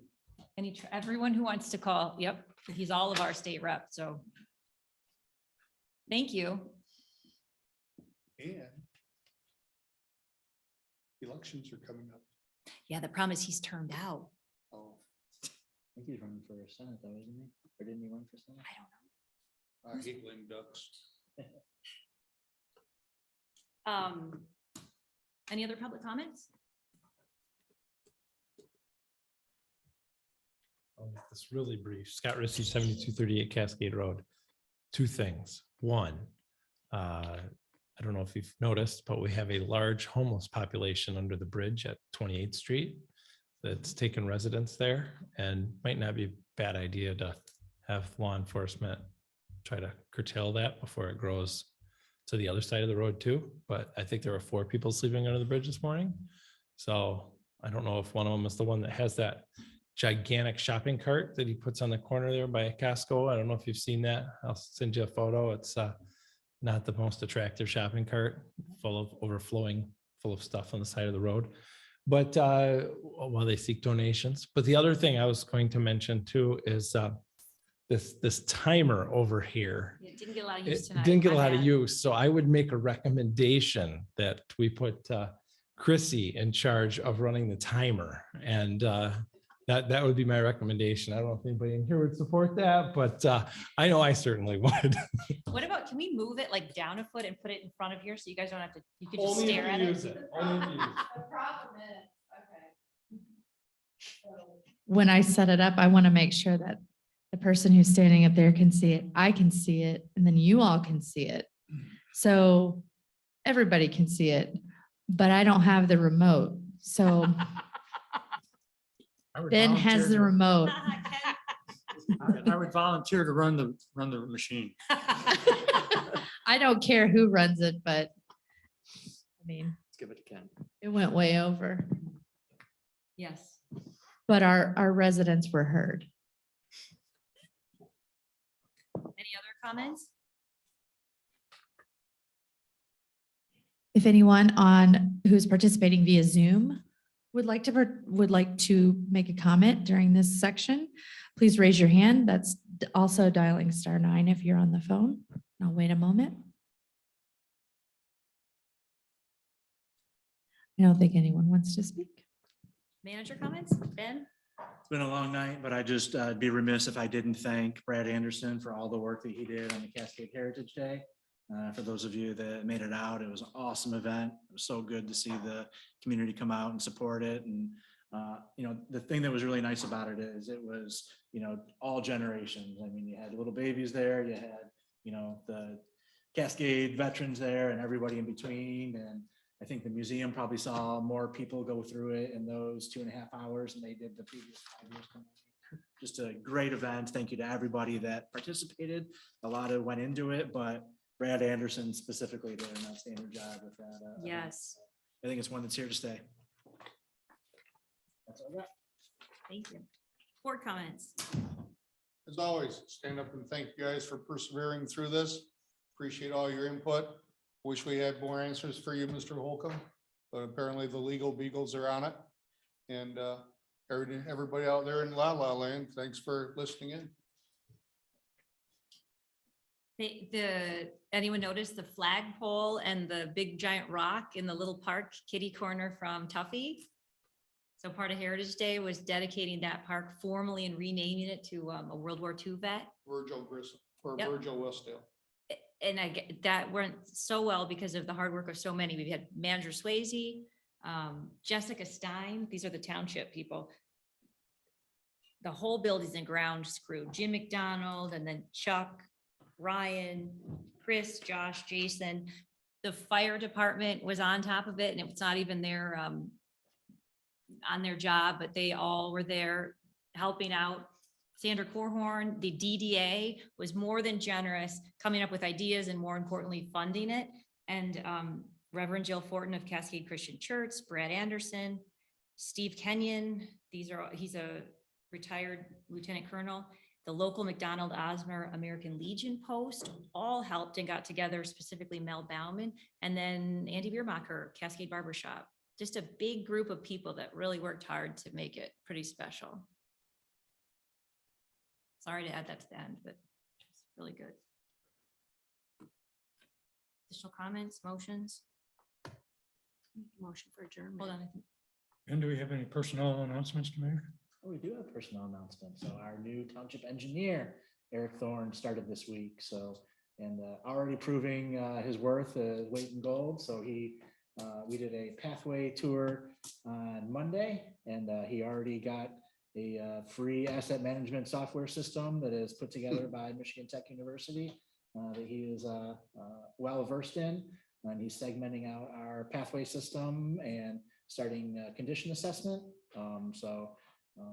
Yeah, probably already 24 hours of hardcore engineering work that we didn't have to pay a consultant for. So we'll make sure he gets to an upcoming meeting so you guys can meet him.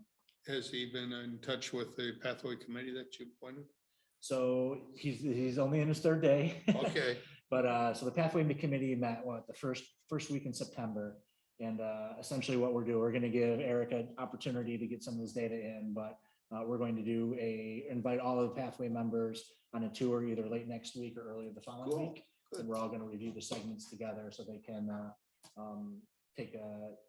give an opportunity to give Eric their assessment of what they think is satisfactory and not satisfactory and all that good stuff. Good piece of work, Ben. He's gonna, I talked to him today or yesterday, I guess. He's happy to attend meetings, including after-hour meetings. He'll get Young. over that. We're gonna take advantage of him. He's gonna go to the DDA, the Pathway Planning Commission. Very bright, super excited to be here. Because I believe he's from Grand Rapids Township, but his now wife, it was his fiance when he accepted the job, and is from Cascade Township and is really looking to get back to this area. A personal connection in addition to a professional promotion. Nice. He was a project engineer at the city of Holland, In there, what department? engineering department. Didn't we lose But somebody to streets and Holland? that kind Oh, of yeah, streets yeah, and. streets. We lost somebody to Holland, didn't we? We did. It's a trade. Good deal. Motion? Made to adjourn. Second. The motion by trustee Shipley, supported by trustee McDonald to adjourn. All in favor? Aye. Motion carried. Anyone opposed? Nay. I never get Miss my way Hogan on zeros. adjourn. I don't understand this. Keep trying. We'll get there eventually. We should bring snacks. All right, sir. Sorry about that. We did it all 2 hours.